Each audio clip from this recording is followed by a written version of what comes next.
हरे कृष्णा माता जी। हरे Krishna.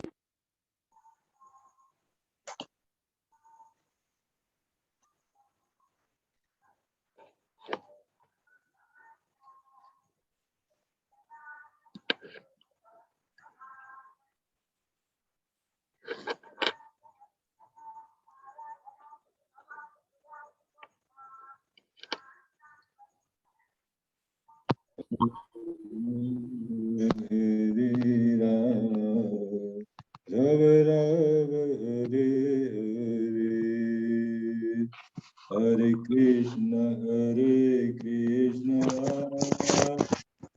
Krishna Hare Hare, Hare Rama, Hare Rama, Rama Rama, Hare Hare, Hare Krishna, Hare Krishna, Krishna Krishna, Hare Hare, Hare Rama, Hare Rama, Rama Rama, Hare Hare, Hare Krishna, Hare Krishna, Krishna Krishna, Hare Hare, Hare Rama, Hare Rama, Rama Rama, Hare हरे कृष्ण।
हरे कृष्णा। सभी से निवेदन है कि जिनके mic on है वो अपने mic off कर दें।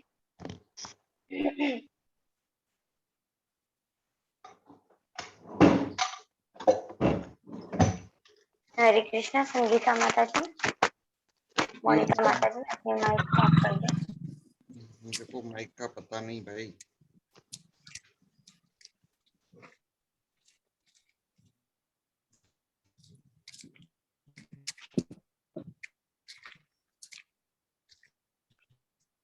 हरे कृष्णा रूपराम साहू प्रभु जी।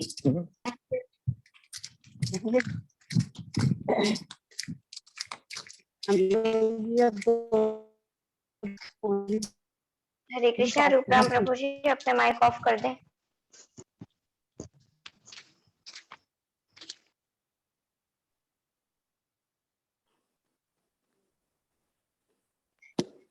हरे कृष्णा मनीष प्रभु जी। हरे कृष्णा माता जी। प्रभु जी हम रिसाइटेशन स्टार्ट कर सकते हैं।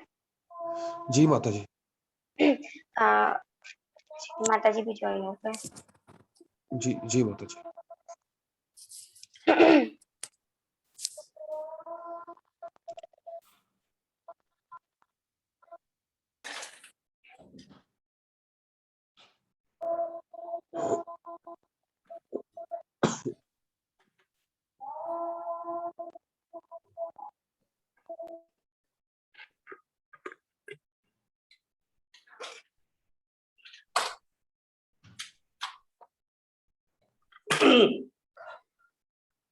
विभूति योग।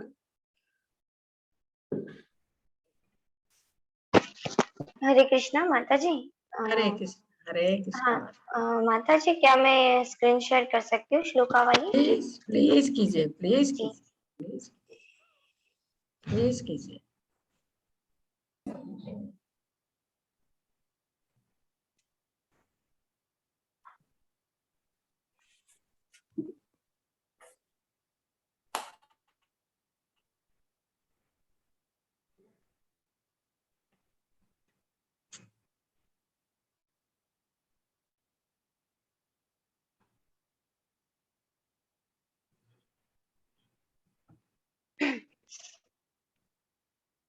ओम नमो भगवते वासुदेवाय। ओम नमो भगवते वासुदेवाय। ओम नमो भगवते वासुदेवाय। ओम श्री परमात्मने नमः। अथ श्रीमद् भगवत गीता दशमो अध्यायः विभूति योगः।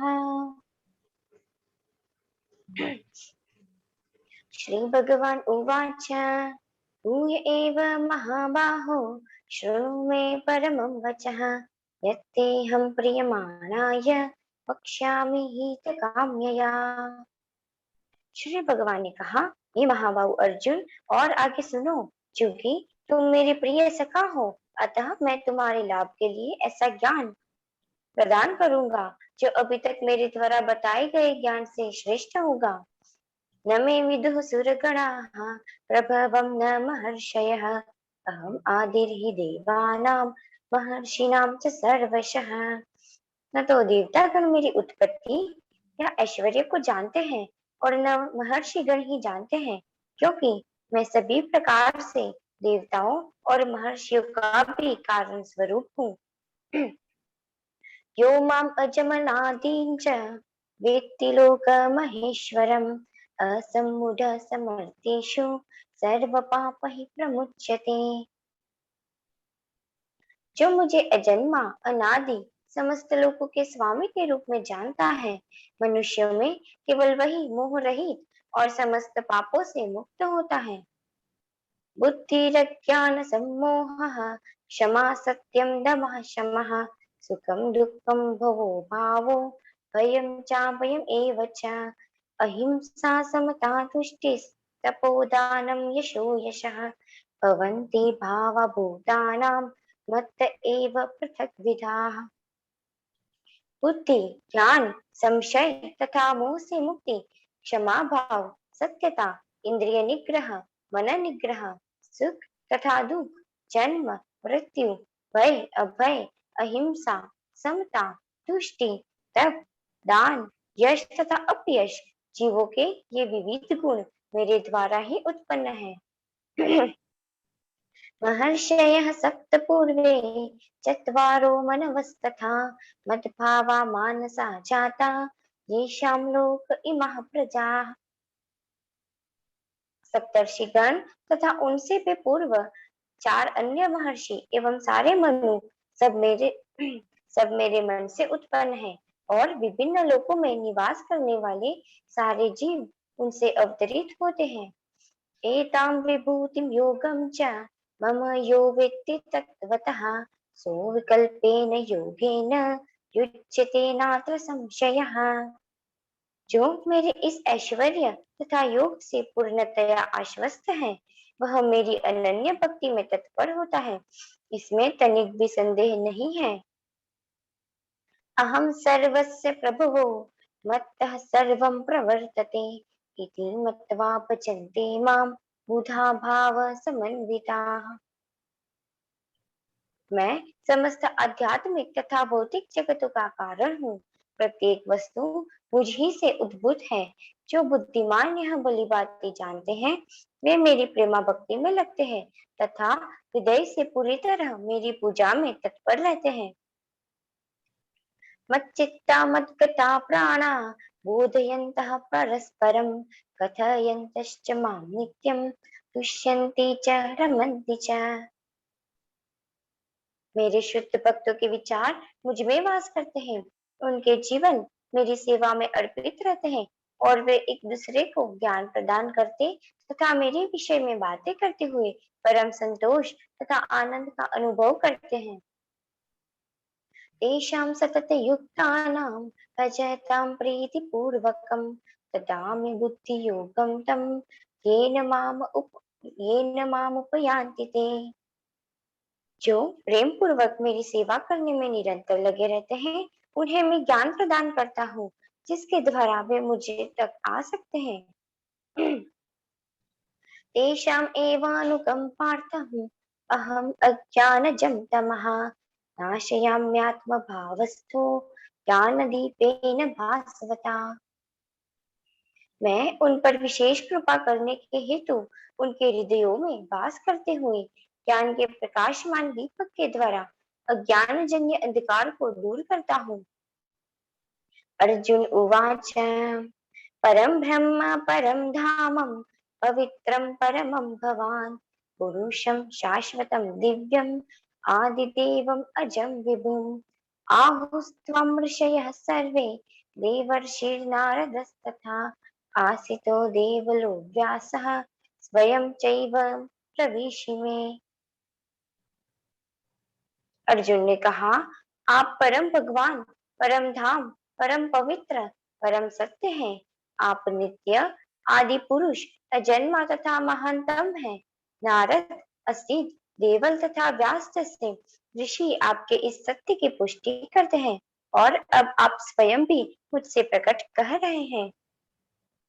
सर्वम् एतत् कृतं मन्ये यन्मां वदसि केशव नहि ते भगवन् व्यक्तिं विदुर्देवान् दानवाः। हे कृष्ण, आपने मुझसे जो कुछ कहा है मैं उसे पूर्णतया सत्य मानता हूँ।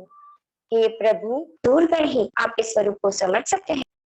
स्वयं एवात्मनात्मानं वित्तत्वं पुरुषोत्तम भूत भावन भूतेश देवदेव जगतपते। हे परम पुरुष, हे सबके उद्गम, हे समस्त प्राणियों के स्वामी, हे देवों के देव, हे ब्रह्मांड के प्रभु, निसंदेह एकमात्र आप ही अपने आप को अपनी अंतरंगा शक्ति से जानने वाले हैं। वक्तुम् अर्हस्य शेषेण दिव्या ह्यात्म विभूतयः याभिर्विभूतिर्भिर्लोकान् इमां त्वां व्याप्य तिष्ठसि। कृपा करके विस्तार पूर्वक मुझे अपने उन दैवी ऐश्वर्यों को बताएं जिनके द्वारा आप इन समस्त लोकों में व्याप्त हैं। कथम विद्याम अहम योगिन त्वां सदा परिचिन्तयन् केषु केषु च भावेषु नित्य चिन्त्योऽसि भगवान् मया। हे कृष्ण, हे परम योगी, मैं किस तरह आपका निरंतर चिंतन करूं और आपको कैसे जानूं? हे भगवान, आपका स्मरण किन किन रूपों में किया जाए? विस्तरेणात्मनो योगं विभूतिं च जनार्दन, भूयः कथय तृप्तिर्हि शृण्वतो नास्ति मे अमृतम्। हे जनार्दन, अब पुनः विस्तार से अपने ऐश्वर्य तथा योग शक्ति का वर्णन करें। मैं आपके विषय में सुनकर कभी तृप्त नहीं होता हूँ, क्योंकि जितना ही आपके विषय में सुनता हूँ, उतना ही आपके शब्दामृत को चखना चाहता हूँ। श्री भगवान उवाच, हन्त ते कथयिष्यामि दिव्या ह्यात्मविभूतयः, प्राधान्यतः कुरु श्रेष्ठ, नास्त्यन्यो विस्तरस्य मे। श्री भगवान ने कहा, हाँ, अब मैं तुमसे अपने मुख्य मुख्य वैभव युक्त रूपों का वर्णन करूंगा, क्योंकि हे अर्जुन, मेरा ऐश्वर्य असीम है। अहम आत्मा गुडाकेश सर्वभूताशय स्थितः, अहम आदिश्च मध्यम च भूतानां अंत एव च। हे अर्जुन, मैं समस्त जीवों के हृदय में स्थित परमात्मा हूँ। मैं ही समस्त जीवों का आदि, मध्य तथा अंत हूँ। आदित्यानाम् अहं विष्णुर् ज्योतिषां रविरंशुमान् मरीचिर्मरुताम् अस्मि नक्षत्राणाम् अहं शशि। मैं आदित्यों में विष्णु, प्रकाशों में तेजस्वी सूर्य, मरुतों में मरीचि तथा नक्षत्रों में चंद्रमा हूँ।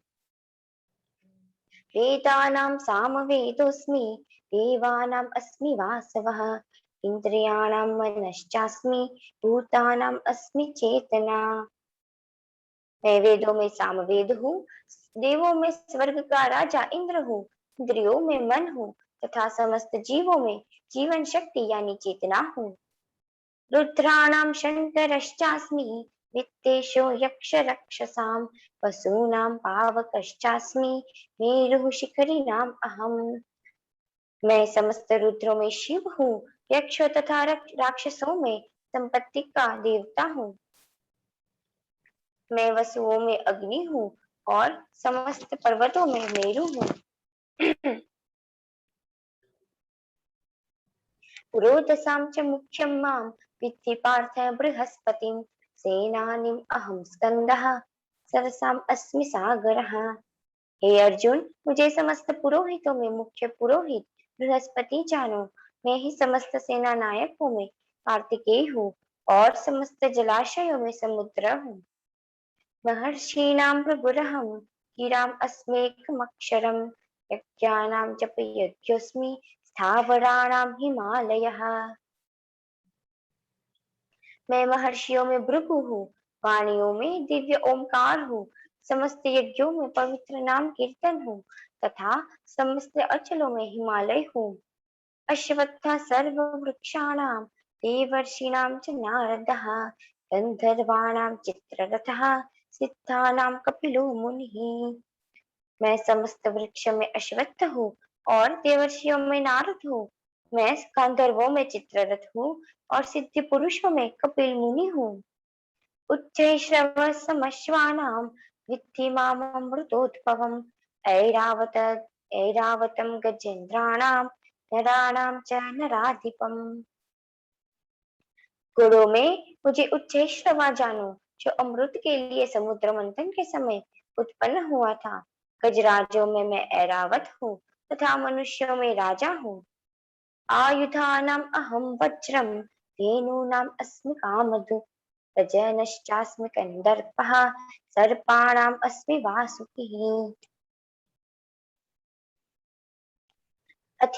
मैं हथियारों में वज्र हूँ, गायों में सुरभि, संतति उत्पत्ति के कारणों में प्रेम के देवता कामदेव तथा सर्पों में वासुकी हूँ। अनंतश्चास्मि नागानां वरुणो यादसाम् अहम्, पितॄणां मर्यमा चास्मि यमः संयमताम् अहम्। अनेक फलों वाले नागों में मैं अनंत हूँ और जलचरों में वरुण देव हूँ। मैं पितरों में अर्यमा हूँ तथा नियमों के निर्वाहकों में मैं मृत्युराज यम हूँ। प्रह्लादश्चास्मि दैत्यानां कालः कलयताम् अहं मृगाणां च मृगेन्द्रोऽहं वैनतेयश्च पक्षिणाम्। दैत्यों में मैं भक्तराज प्रहलाद हूँ, दमन करने वालों में काल हूँ, पशुओं में सिंह हूँ तथा पक्षियों में मैं गरुड़ हूँ। पवनः पवतामस्मि रामः शस्त्रभृताम् अहं सशाणां मकरश्चास्मि स्रोतसाम् अस्मि जाह्नवी। समस्त पवित्र करने वालों में मैं वायु हूँ, शस्त्रधारियों में मैं राम, मछलियों में मैं मगर तथा नदियों में मैं गंगा हूँ। सर्गाणाम् आदिरन्तश्च मध्यं चैवाहम् अर्जुन अध्यात्मविद्या विद्यानां पादः प्रवर्तताम् अहम्। हे अर्जुन, मैं समस्त सृष्टियों का आदि मध्य तथा अंत हूँ। मैं समस्त विद्याओं में अध्यात्म विद्या हूँ और तर्क शास्त्रियों में मैं निर्णायक सत्य हूँ। अक्षराणाम् अकारोऽस्मि द्वन्द्वः सामासिकस्य च अहम् एवाक्षयः कालो धाताहं विश्वतो मुखः। अक्षरों में मैं ओमकार हूँ और समस्त द्वंद्वों में मैं समास हूँ। मैं शाश्वत काल भी हूँ और सृष्टाओं में मैं ब्रह्मा हूँ। मृत्युः सर्वहरश्चाहम् उद्भवश्च भविष्यताम् कीर्तिः श्रीवाक्च नारीणां स्मृतिर्मेधा धृतिः क्षमा। मैं सर्वपक्षी मृत्यु हूँ और मैं ही आगे होने वालों को उत्पन्न करने वाला हूँ। स्त्रियों में मैं कीर्ति श्री वाक स्मृति मेधा धृति तथा क्षमा हूँ। बृहत्साम तथा सामनानां गायत्री छन्दसाम् अहं मासानां मार्गशीर्षोऽहं ऋतूनां कुसुमाकरः।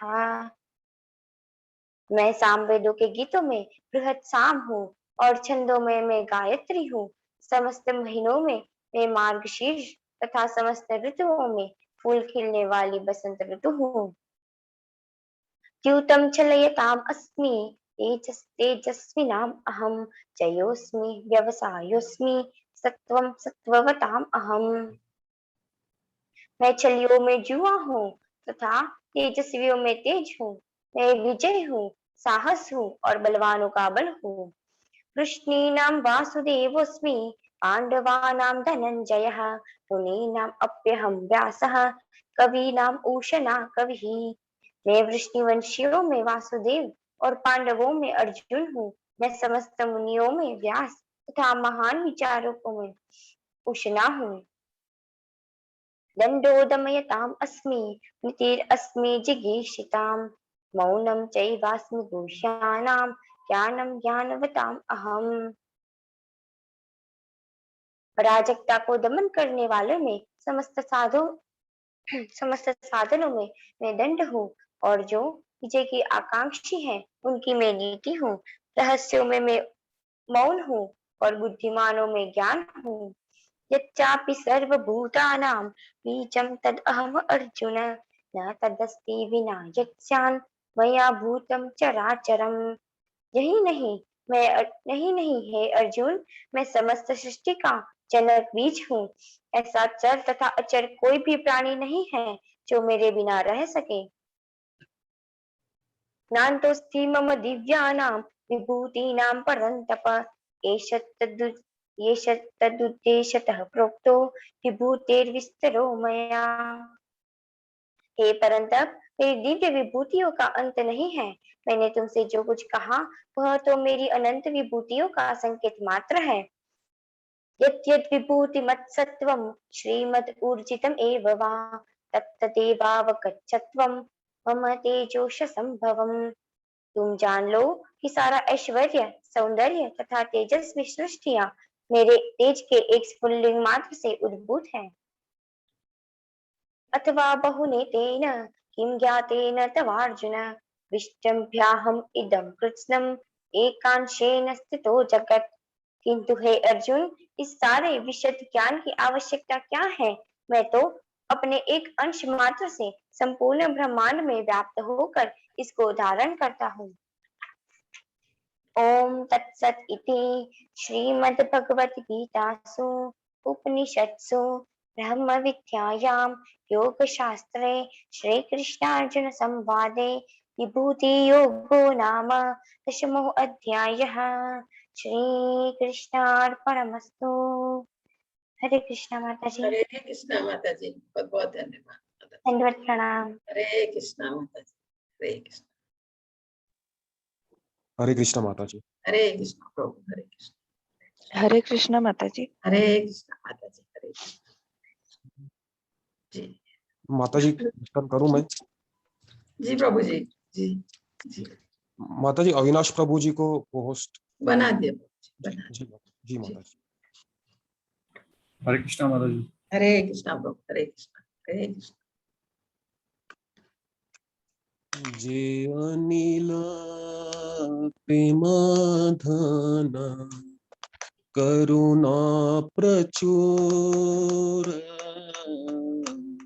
जे अनिल प्रेम धन करुणा प्रचुर, हीन प्रभु पोथेला आचार्य ठाकुर,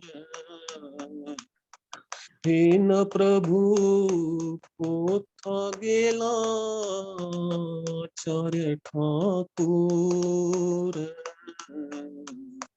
कहाँ मोरे स्वरूप रूप कहाँ सनातन,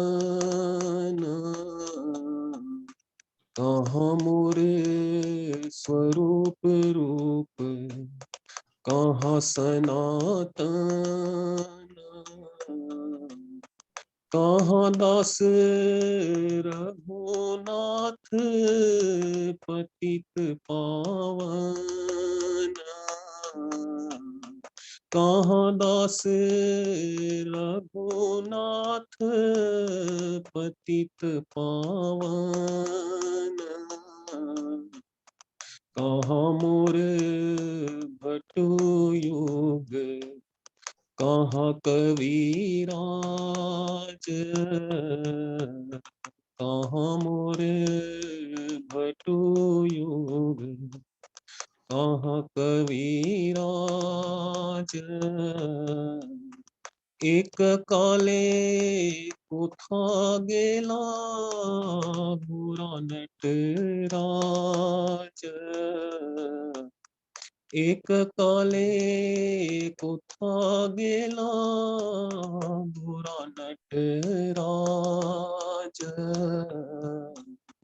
पाषाणे कुटी बो माथा अनलेप शिव, पाषाणे कुटी बो माथा अनलेप शिव, गौरांग गुणेर निधि कोथा गेले पाबो, गौरांग गुणेर निधि कोथा गेले पाबो,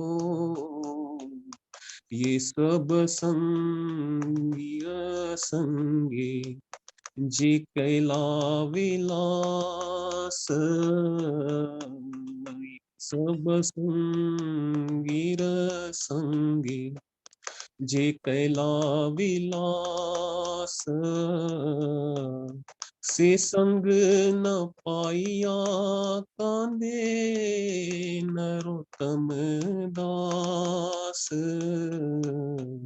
से संग न पाइया कांदे नरोत्तम दास, जे अनिल प्रेम धन करुणा प्रचुर, जे अनिल प्रेम धन करुणा प्रचुर, हीन प्रभु पोथा गेला आचार्य ठाकुर, हे न प्रभु कोथा गेला आचार्य ठाकुर। हरे कृष्ण माता जी। हरे कृष्णा प्रभु जी, बहुत ही सुंदर कीर्तन। धन्यवाद प्रभु, बहुत बहुत बहुत ही सुंदर सुना दिया जी जी। हरे कृष्णा, सॉरी, हे कृष्ण करुणा सिंधु दीनबंधु जगतपते गोपेश गोपिका कांतम राधा कांतम नमस्ते। तप्त कंचन गौरांगी राधे वृंदावनेश्वरी वृषभानुसुते देवी प्रणमामि हरिप्रिये। नमः ओम विष्णुपादाय कृष्णवेषाय श्रीमते भक्तिवेदांत स्वामी इति नामिने। नमस्ते सरस्वती देवे गौरवाणी प्रचारक निर्विशेषा शून्यवादी पाश्चात्य। जय हो श्री कृष्ण चैतन्य प्रभु नित्यानंद श्री अद्वैत गदाधर शिवासादि गौर भक्त। हरे कृष्ण कृष्ण कृष्ण हरे हरे, हरे राम राम राम हरे हरे। हरे कृष्णा। हम भगवत गीता के 10वें अध्याय में पहुंच गए हैं, जो है विभूति योग। श्री भगवान का ऐश्वर्य, भगवान के ऐश्वर्य का वर्णन हुआ है इस अध्याय में। जो भगवान के षड ऐश्वर्य, 6 ऐश्वर्य हैं, उनके बारे में मैंने आपको बताया है पहले भी, तो आज फिर से उसके बारे में इसमें बता सकते हैं। ये पहला श्लोक है 10वें अध्याय का। श्री भगवान उवाच भूय एव महाबाहु शृणु मे परमं वचः यत्ते अहं प्रीयमाणाय वक्ष्यामि हितकामया। श्री भगवान ने कहा, हे महाबाहु अर्जुन, और आगे सुनो, क्योंकि तुम मेरे प्रिय सखा हो, अतः मैं तुम्हारे लाभ के लिए ऐसा ज्ञान प्रदान करूंगा जो अभी तक मेरे द्वारा बताए गए ज्ञान से श्रेष्ठ होगा। भगवान अर्जुन को कह रहे हैं, क्योंकि अर्जुन भगवान का मित्र है, प्रिय सखा, बचपन का साथी है भगवान का। तो इसलिए भगवान कह रहे हैं कि तुमको ऐसा ज्ञान बताऊंगा जो अभी तक बताए गए ज्ञान से श्रेष्ठ है, अच्छा है। तो इसमें भगवान के ऐश्वर्यों के बारे में इस अध्याय में वर्णन हुआ है। जैसे जब भगवान कृष्ण इस धरा पर लीला करने आते, पहले आए थे भगवान राम के रूप में, फिर आए भगवान कृष्ण के रूप में, फिर आए चैतन्य महाप्रभु के रूप में। भगवान जब भी इस धरा पर लीला करने आते हैं तो वो अपने 6 ऐश्वर्य, षड ऐश्वर्य जो है वो उनका प्रदर्शन होता था, प्रदर्शन किया था उन्होंने, जो इस प्रकार है: संपूर्ण शक्ति, संपूर्ण यश, संपूर्ण धन, संपूर्ण ज्ञान, संपूर्ण सौंदर्य और संपूर्ण वैराग्य। ये भगवान के 6 ऐश्वर्य हैं। जिसमें ये 6 ऐश्वर्य हैं, षड ऐश्वर्य है, वही भगवान है। और ये 6 ऐश्वर्य भगवान के सिवा किसी के पास नहीं है। इस प्रकार जैसे जैसे हम भगवान के विषय में सुनते हैं, जो भी ज्यों ज्यों भगवान के विषय में सुनता है, उनकी भक्ति में रमता है, बार बार सुनना चाहता है और भगवान की भक्ति में आगे बढ़ने लगता है। इसमें कहा है कि मनुष्य को चाहिए कि वह भक्तों की संगति में भगवान के विषय में श्रवण करे, सदा श्रवण करे। भगवान के विषय में कौन करेगा चर्चा? भगवान के भक्त। इसलिए कहा है कि भगवान के भक्तों से भगवान के बारे में बार बार सुने हम, क्योंकि जो 9 भक्ति मैंने आपको बताई थी, 9 तरह से भगवान की भक्ति, उसमें श्रवण जो है, श्रवण क्रिया जो है, भगवान के बारे में बार बार सुनना, वो सबसे उत्तम है, सबसे ऊपर है। 9 भक्ति में भी इसमें कहा गया है बार बार श्रवण करने, इससे उसकी भक्ति बढ़ेगी। अगर हम बार बार भगवान के बारे में सुनेंगे तो हमारी भक्ति आगे बढ़ेगी। भगवान अर्जुन से कहते हैं कि तुम मुझे अत्यंत प्रिय हो, अतः तुम्हारे लाभ के लिए मैं यह सब कह रहा हूँ। भगवान कह रहे हैं तुम मुझे अति प्रिय हो, इसलिए तुम्हारे लाभ के लिए मैं यह सब बता रहा हूँ। एक भगवान को कह रहे हैं अर्जुन को। इसके बाद दिया है 10वें अध्याय का दूसरा श्लोक। न मे विदु सुरगणा प्रभवम न महर्षियः अहमार्तिर्हि देवानां महर्षिणानां च सर्वशः। न तो देवतागण मेरी उत्पत्ति या ऐश्वर्य को जानते हैं, देवता लोग भी भगवान के न उत्पत्ति को न ऐश्वर्य को जानते, और न ही महर्षिगण जानते। क्योंकि मैं सभी प्रकार से देवताओं और महर्षियों का भी कारण स्वरूप उद्गम हूँ। क्योंकि जब भगवान थे उसके बाद ही इन सब की उत्पत्ति हुई है, इसलिए भगवान कह रहे हैं मैं सबका उद्गम हूँ, देवताओं का भी महर्षियों का भी। तो वो मुझे कैसे जान सकते हैं? कहने का मतलब है जो मुझे अजन्मा अनादि समस्त लोगों के स्वामी के रूप में जानता है। मनुष्यों में केवल वही मोह रहित और समस्त पापों से मुक्त हो पाता है जो भगवान को जानता है कि वो अजन्मा है। क्योंकि भगवान का न जन्म होता है न मृत्यु होती है, अजन्मा है, अनादि है। सबसे पहले भगवान थे। अनादि भी कहा गया भगवान को, आदि पुरुष भी कहा गया, पुराण पुरुष भी कहा गया है। क्योंकि भगवान जब थे सबसे पहले, उससे पहले कोई नहीं था। सब सृष्टि सब कुछ उन्होंने किया है, खुद भगवान ने सबसे पहले सृष्टि की ब्रह्मा जी की। ब्रह्मा जी ने भगवान की सहायता से फिर सृष्टि को आगे बढ़ाया है। इसमें कहा मनुष्यों में केवल वही मोह रहित और समस्त पापों से मुक्त होता है जो जानता है भगवान के बारे में कि वो अजन्मा है, अनादि समस्त लोगों के स्वामी के रूप में है। जो ये जानता है वही मोह रहित और समस्त पापों से मुक्त होता है। इसमें कहा है बड़े बड़े देवताओं तथा ऋषियों ने मानसिक चिंतन द्वारा कृष्ण को जानने का प्रयास किया किंतु नहीं जान पाए। भागवत महापुराण में कहा गया है कि बड़े से बड़े देवता भी भगवान को नहीं जान पाते। वास्तव में हम सच्चिदानंद कृष्ण को तभी समझ सकते हैं जब हम भगवत गीता तथा श्रीमद् भागवत में उनके वचनों को पढ़े। अधिकांश लोग कृष्ण के वास्तविक रूप को नहीं समझ पाते, अतः वे अपनी अहेतु की कृपा से ऐसे चिंतकों पर कृपा दिखाते हैं, भगवान खुद उन पर कृपा दिखाते हैं। इसमें कहा है केवल भगवत भक्त ही भगवान भगवत कृपा से समझ पाते हैं कि भगवान कृष्ण ही सर्वश्रेष्ठ है।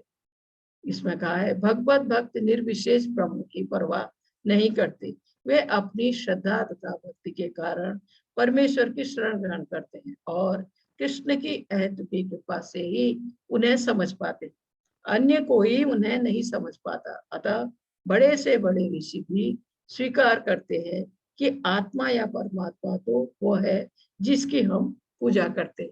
ये भगवान कृष्ण के लिए कहा गया। यहाँ आप देख रहे हैं कंस का कारागार है, कंस का कारागार है और भगवान का प्रकट होने का समय आया है। देवकी जब इनके प्रकट होने का समय आया तो सारे देवता सब इंतजार कर रहे हैं भगवान के आने का।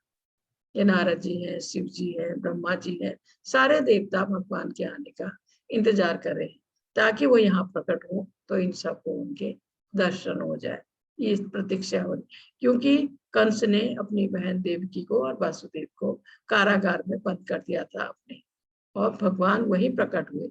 और जब भगवान देवकी अपनी माँ के सामने प्रकट हुए, देवकी और वसुदेव के सामने शंख चक्र गदा पद्म चतुर्भुज रूप में खड़े हो गए कारागार में। तब देवकी ने उनसे प्रार्थना की कि आप एक सामान्य शिशु के रूप में आ जाइए। तब भगवान ने अपने को एक छोटे से बच्चे के रूप में परिवर्तित कर दिया।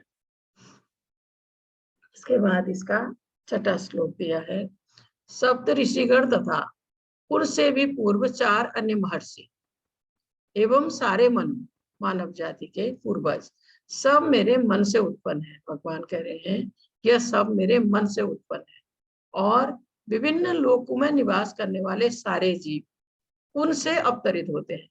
ये जो 7 सप्तऋषि तथा उससे भी पूर्व 4 अन्य महर्षि, ये भगवान कह रहे मेरे मन से उत्पन्न हुए हैं, सब मेरे मन से उत्पन्न हुए और विभिन्न लोकों में निवास करने वाले।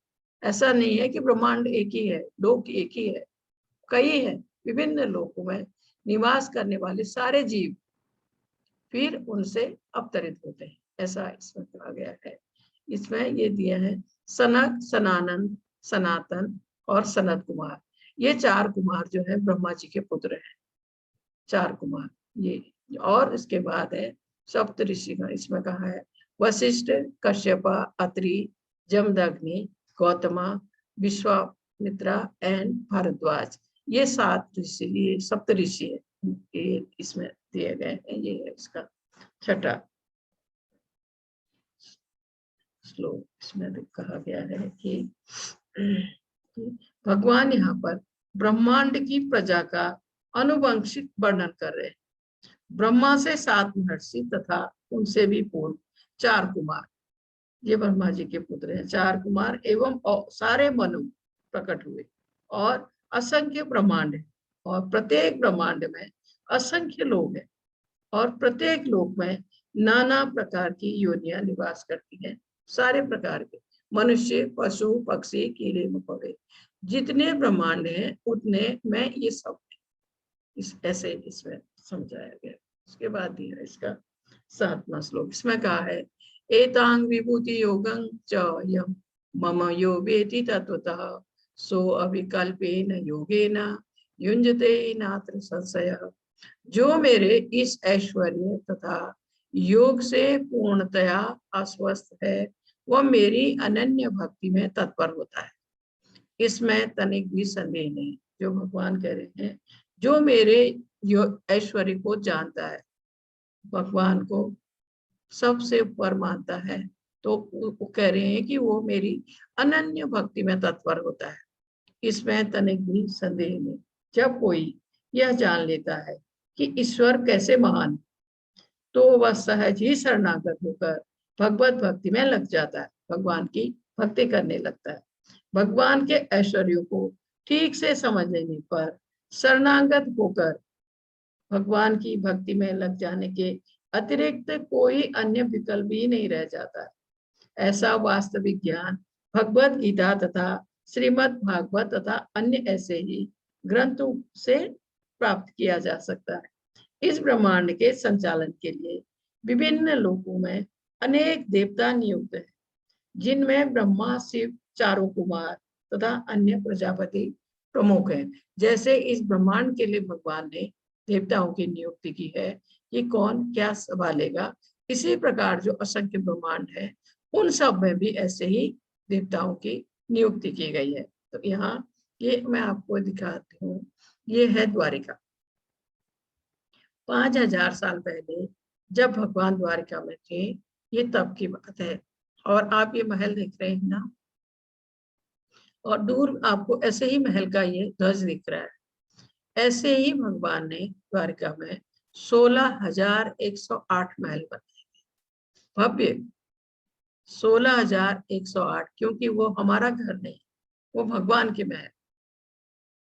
16,108 भव्य महल, एक से महल भगवान ने वहां बनवाए थे, क्योंकि भगवान की 16,108 रानियां थी भगवान की, तो हर एक रानी के लिए एक महल था और 16,108 महल थे भगवान के द्वारिका में। एक बार नारद जी वहां गए। नारद जी ने सोचा कि भगवान के 16,108 रानियां, 16,108 भगवान ने ऐसे भव्य महल बनाए हैं, तो मैं ये पता तो करूं भगवान अभी मुझे कहाँ मिलेंगे, 16,108 में से वो किस पत्नी के साथ मिलेंगे। नारद जी ने जानना चाहा। नारद जी पहले महल में गए, वहां भगवान रुक्मिणी जी के साथ में थे। दूसरे महल में गए, भगवान सत्यभामा के साथ में। तीसरे महल में गए, भगवान बच्चों के साथ में खेल रहे थे। चौथे महल में गए, भगवान जामवती के साथ में थे। जितने महल में नारद जी गए, उनको उतनी जगह भगवान मिले, क्योंकि भगवान अपनी हर पत्नी के साथ हर समय थे। उन्होंने अपना विस्तार किया था 16,108 रूप में, इसलिए वो अपने हर पत्नी के साथ हर समय थे। इसीलिए उनको ना पूर्ण पिता, पूर्ण पति, पूर्ण सखा, वो एक हमने अध्याय में पढ़ा था, सब पूर्ण पूर्ण वो थे सब चीज में। तो वो हर पत्नी के साथ हर समय थे। उन्होंने अपना 16,108 रूप में विस्तार किया था भगवान ने। तो सामान्य उसमें आप देखिए भौतिक उसमें, अगर एक व्यक्ति 2 शादियां करता है तो वो दूसरी पत्नी के साथ न्याय नहीं कर पाता है, लेकिन वो तो भगवान है। उन्होंने अपने को 16,100 रूप में 108 रूप में विस्तार किया अपना, और वो हर महल में हर पत्नी के साथ हर समय। इसके बाद इसका 8वां श्लोक भी है। अहं सर्वस्य प्रभवो मतः सर्वं प्रवर्तते इति मत्वा भजन्ते मां बुधा भाव समन्विता। मैं समस्त आध्यात्मिक तथा भौतिक जगतों का कारण, आध्यात्मिक है या भौतिक जगत, उनका कारण। प्रत्येक वस्तु मुझ ही से उद्भूत है, हर वस्तु भगवान से है। जो बुद्धिमान या भलीभांति जानते हैं वे मेरी प्रेमा भक्ति में लगते हैं तथा हृदय से पूरी तरह मेरी पूजा में तत्पर होते हैं। ये भक्तों के लिए कहा गया है जो यह समझता है कि भौतिक तथा आध्यात्मिक जगतों के मूल श्री कृष्ण है। इस ज्ञान को प्राप्त कर लेने से वह भगवत भक्ति में स्थिर हो जाता है और वह व्यर्थ की टीकाओं से या मूर्खों के द्वारा कभी पथभ्रष्ट नहीं होता। वेदों का कथन है कि देव की पुत्र कृष्ण ही भगवान है। सृष्टि के प्रारंभ में केवल भगवान नारायण थे। मैं ये चीज बार बार कहती हूँ आपको। सृष्टि के प्रारंभ में केवल भगवान नारायण थे और कोई नहीं था। न ब्रह्मा थे, न शिव थे, न अग्नि थी, न चंद्र, न नक्षत्र और न ही सूर्य था। भगवान नारायण से ब्रह्मा उत्पन्न हुए, फिर ब्रह्मा से शिव उत्पन्न हुए और भगवान कृष्ण समस्त उत्पत्तियों के स्रोत हैं। सारी वस्तुएं भगवान के अधीन है और भगवान किसी के अधीन नहीं। हर वस्तु भगवान के अधीन है, सब कुछ, लेकिन वो किसी के अधीन नहीं है। ये भगवान को यहाँ ऐसे लेटा हुआ दिखाया है। और ये जो आप गोले देख रहे हैं ना, ये ब्रह्मांड है, सारे ब्रह्मांड है। ये भगवान से ही ये ब्रह्मांड दिखते हैं और प्रलय के समय ये सब उन्हीं में समा जाएंगे। ब्रह्मांड थोड़े नहीं, असंख्य है और सब में सब तरह के जीव हैं और उतने ही जितने ही ब्रह्मांड है उतने ही ब्रह्मा उसके लिए देख रेख के लिए। इसके बाद दिया है इसका 9वां श्लोक। मत चित्ता मत प्राणा बोधयन्तः परस्परं कथयन्तस्य मा नित्यं तुष्यन्ति च रमन्ति च। मेरे शुद्ध भक्तों के विचार मुझ में वास करते हैं, अपना जीवन मेरी सेवा में अर्पित करते हैं और वे एक दूसरे को ज्ञान प्रदान करते तथा मेरे विषय में बातें करते हुए परम संतोष तथा आनंद का अनुभव करते हैं। इसमें कहा है भगवान के शुद्ध भक्त, जैसे प्रभुपाद जी को यहाँ दिखाया है। यहाँ बात हुई है भगवान के शुद्ध भक्तों की, इसमें तो कहा है कि उनके विचार मुझमें वास करते हैं। भगवान कह रहे हैं शुद्ध भक्तों के विचार उसमें वास करते हैं। यहाँ उन भक्तों के बारे में कहा गया है जो हमेशा भगवान की सेवा में लगे रहते हैं, जैसे कृष्ण भावना भावित भक्त। वह 24 घंटे भगवान की सेवा में लगे रहते हैं, भगवान की भक्ति में लगे रहते हैं। जो कुछ करते हैं भगवान के लिए, उनकी खुशी के लिए, उनकी सेवा में, उनकी भक्ति के लिए। उन भक्तों के बारे में इसमें कहा गया है उन भक्तों का मन भगवान के चरण कमलों से कभी नहीं हटता और ये भक्त हमेशा और भक्तों के साथ भगवान के बारे में चर्चा करते रहते हैं और आनंद का अनुभव करते हैं। प्रारंभ में भक्त भगवान की सेवा करके दिव्य आनंद उठाते हैं। विभिन्न लोकों में असंख्य जीव विचरण करते हैं, पर कुछ ही भाग्यशाली होते हैं जिनकी शुद्ध भक्ति से भेंट हो जाए या मिल जाए शुद्ध भक्त और उन्हें भक्ति समझने में का अवसर प्राप्त हो जाता है। यह भक्ति बीज, इसमें कहा है कि ये भक्ति बीज के समान है। जीव हरे कृष्ण मंत्र का श्रवण तथा कीर्तन करता रहे तो बीज अंकुरित होता है।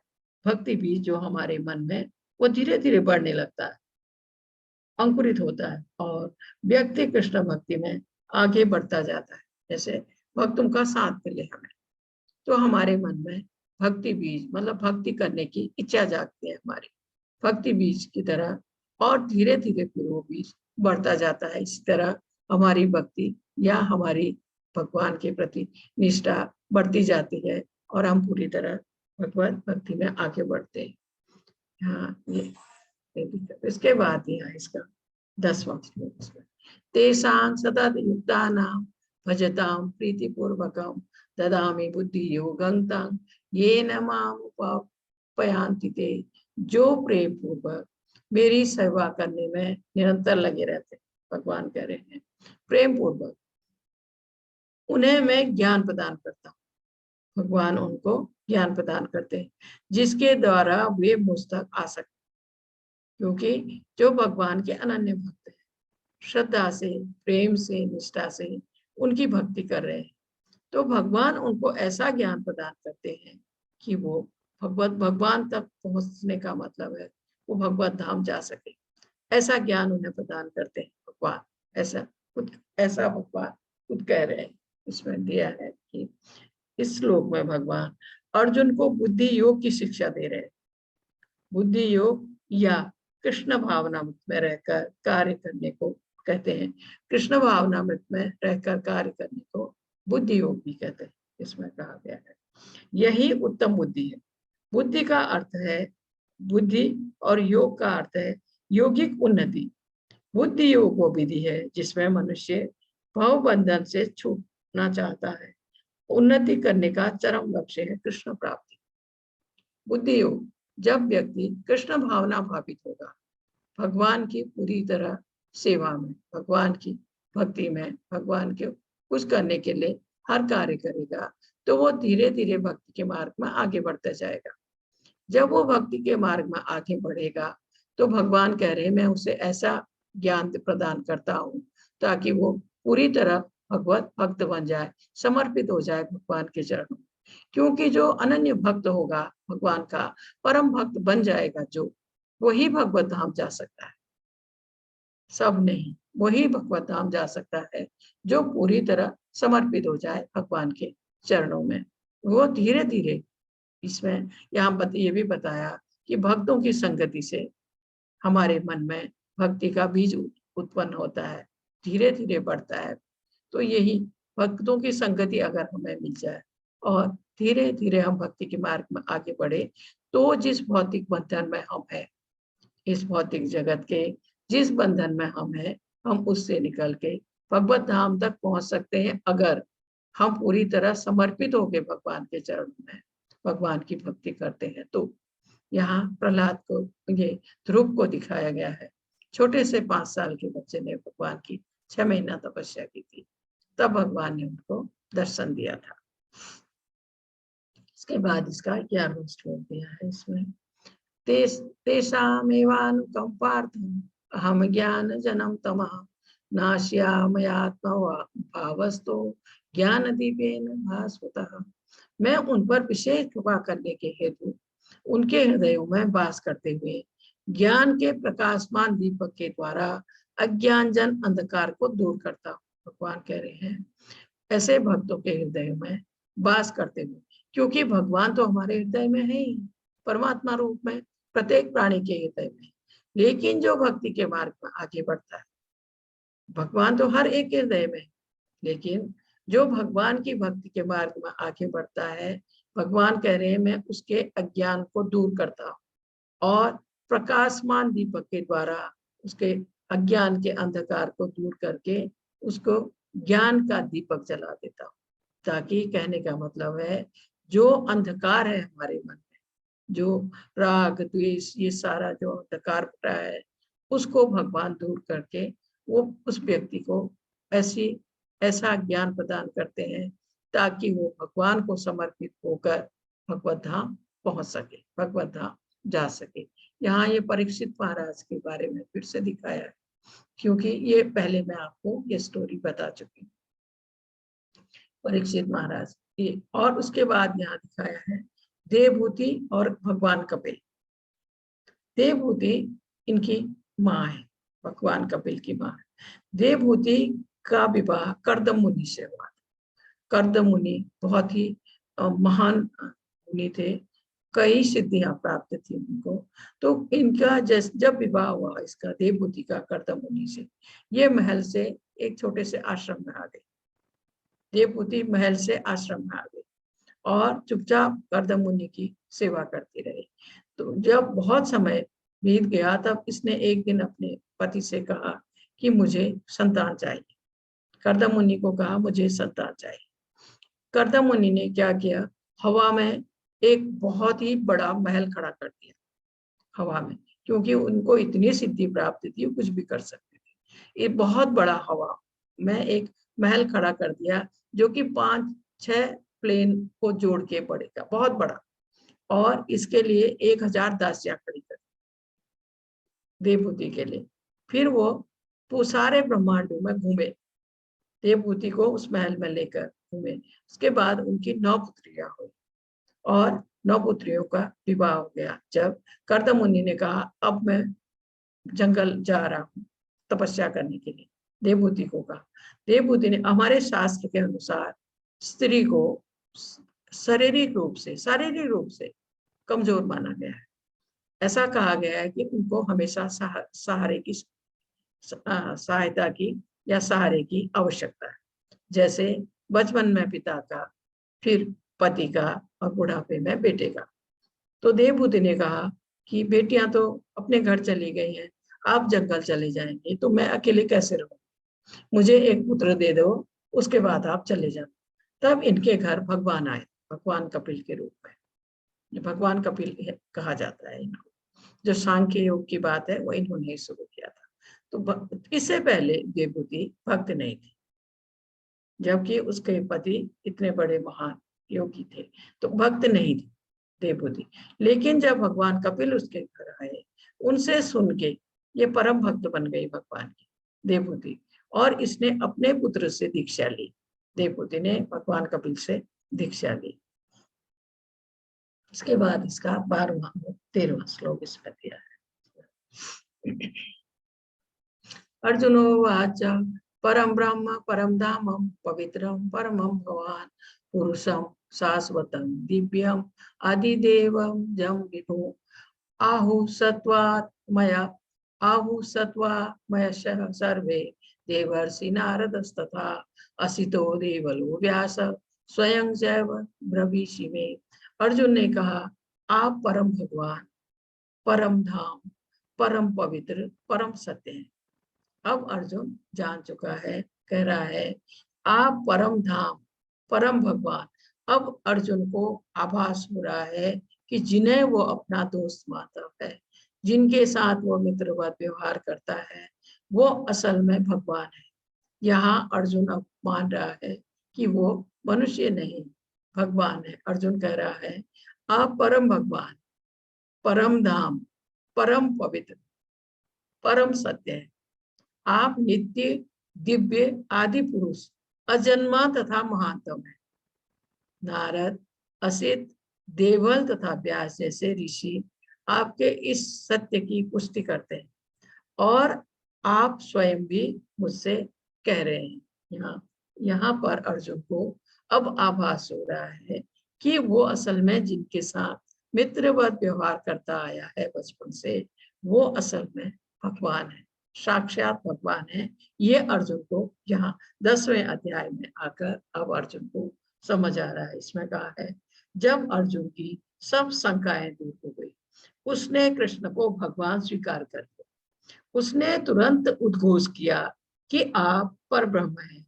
यहाँ अर्जुन जो भी कहता है उसकी पुष्टि वैदिक सत्य द्वारा होती है। वैदिक आदेश इसकी पुष्टि करते हैं कि जो कोई परमेश्वर की भक्ति करते हैं वही उन्हें समझ सकते हैं, अन्य कोई नहीं समझ सकता। निरंतर चिंतन श्रवण से भगवान को ऐसे जान सकते हैं। इसमें कहा है जो भक्ति की 9 विधियों में है, भगवान के बारे में श्रवण करना, उनका चिंतन करना। वेदों में भगवान को परम पवित्र माना गया है। जो भक्ति, इसमें कहा था जो व्यक्ति कृष्ण को परम पवित्र मानता है वह समस्त पाप कर्मों से मुक्त हो जाता है। इसमें कहा है कि यदि हम भगवत गीता को समझना चाहते हैं तो हमें इन दोनों श्लोकों के कथनों को समझना होगा, स्वीकार करना होगा। गुरु परंपरा प्रणाली के बिना भगवत गीता को नहीं समझा जा सकता। अगर हम भगवत गीता को समझना चाहते हैं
हरे कृष्णा।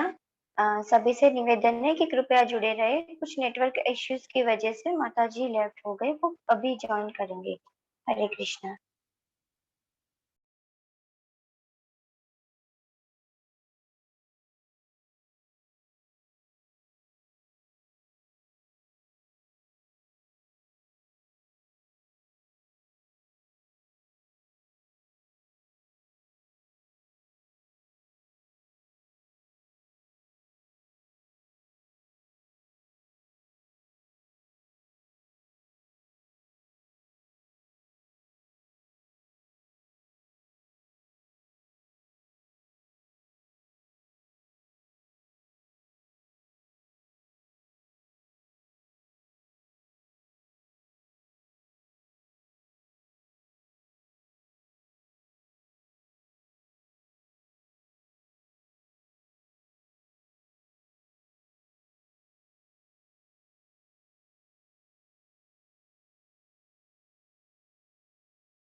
हरे कृष्णा।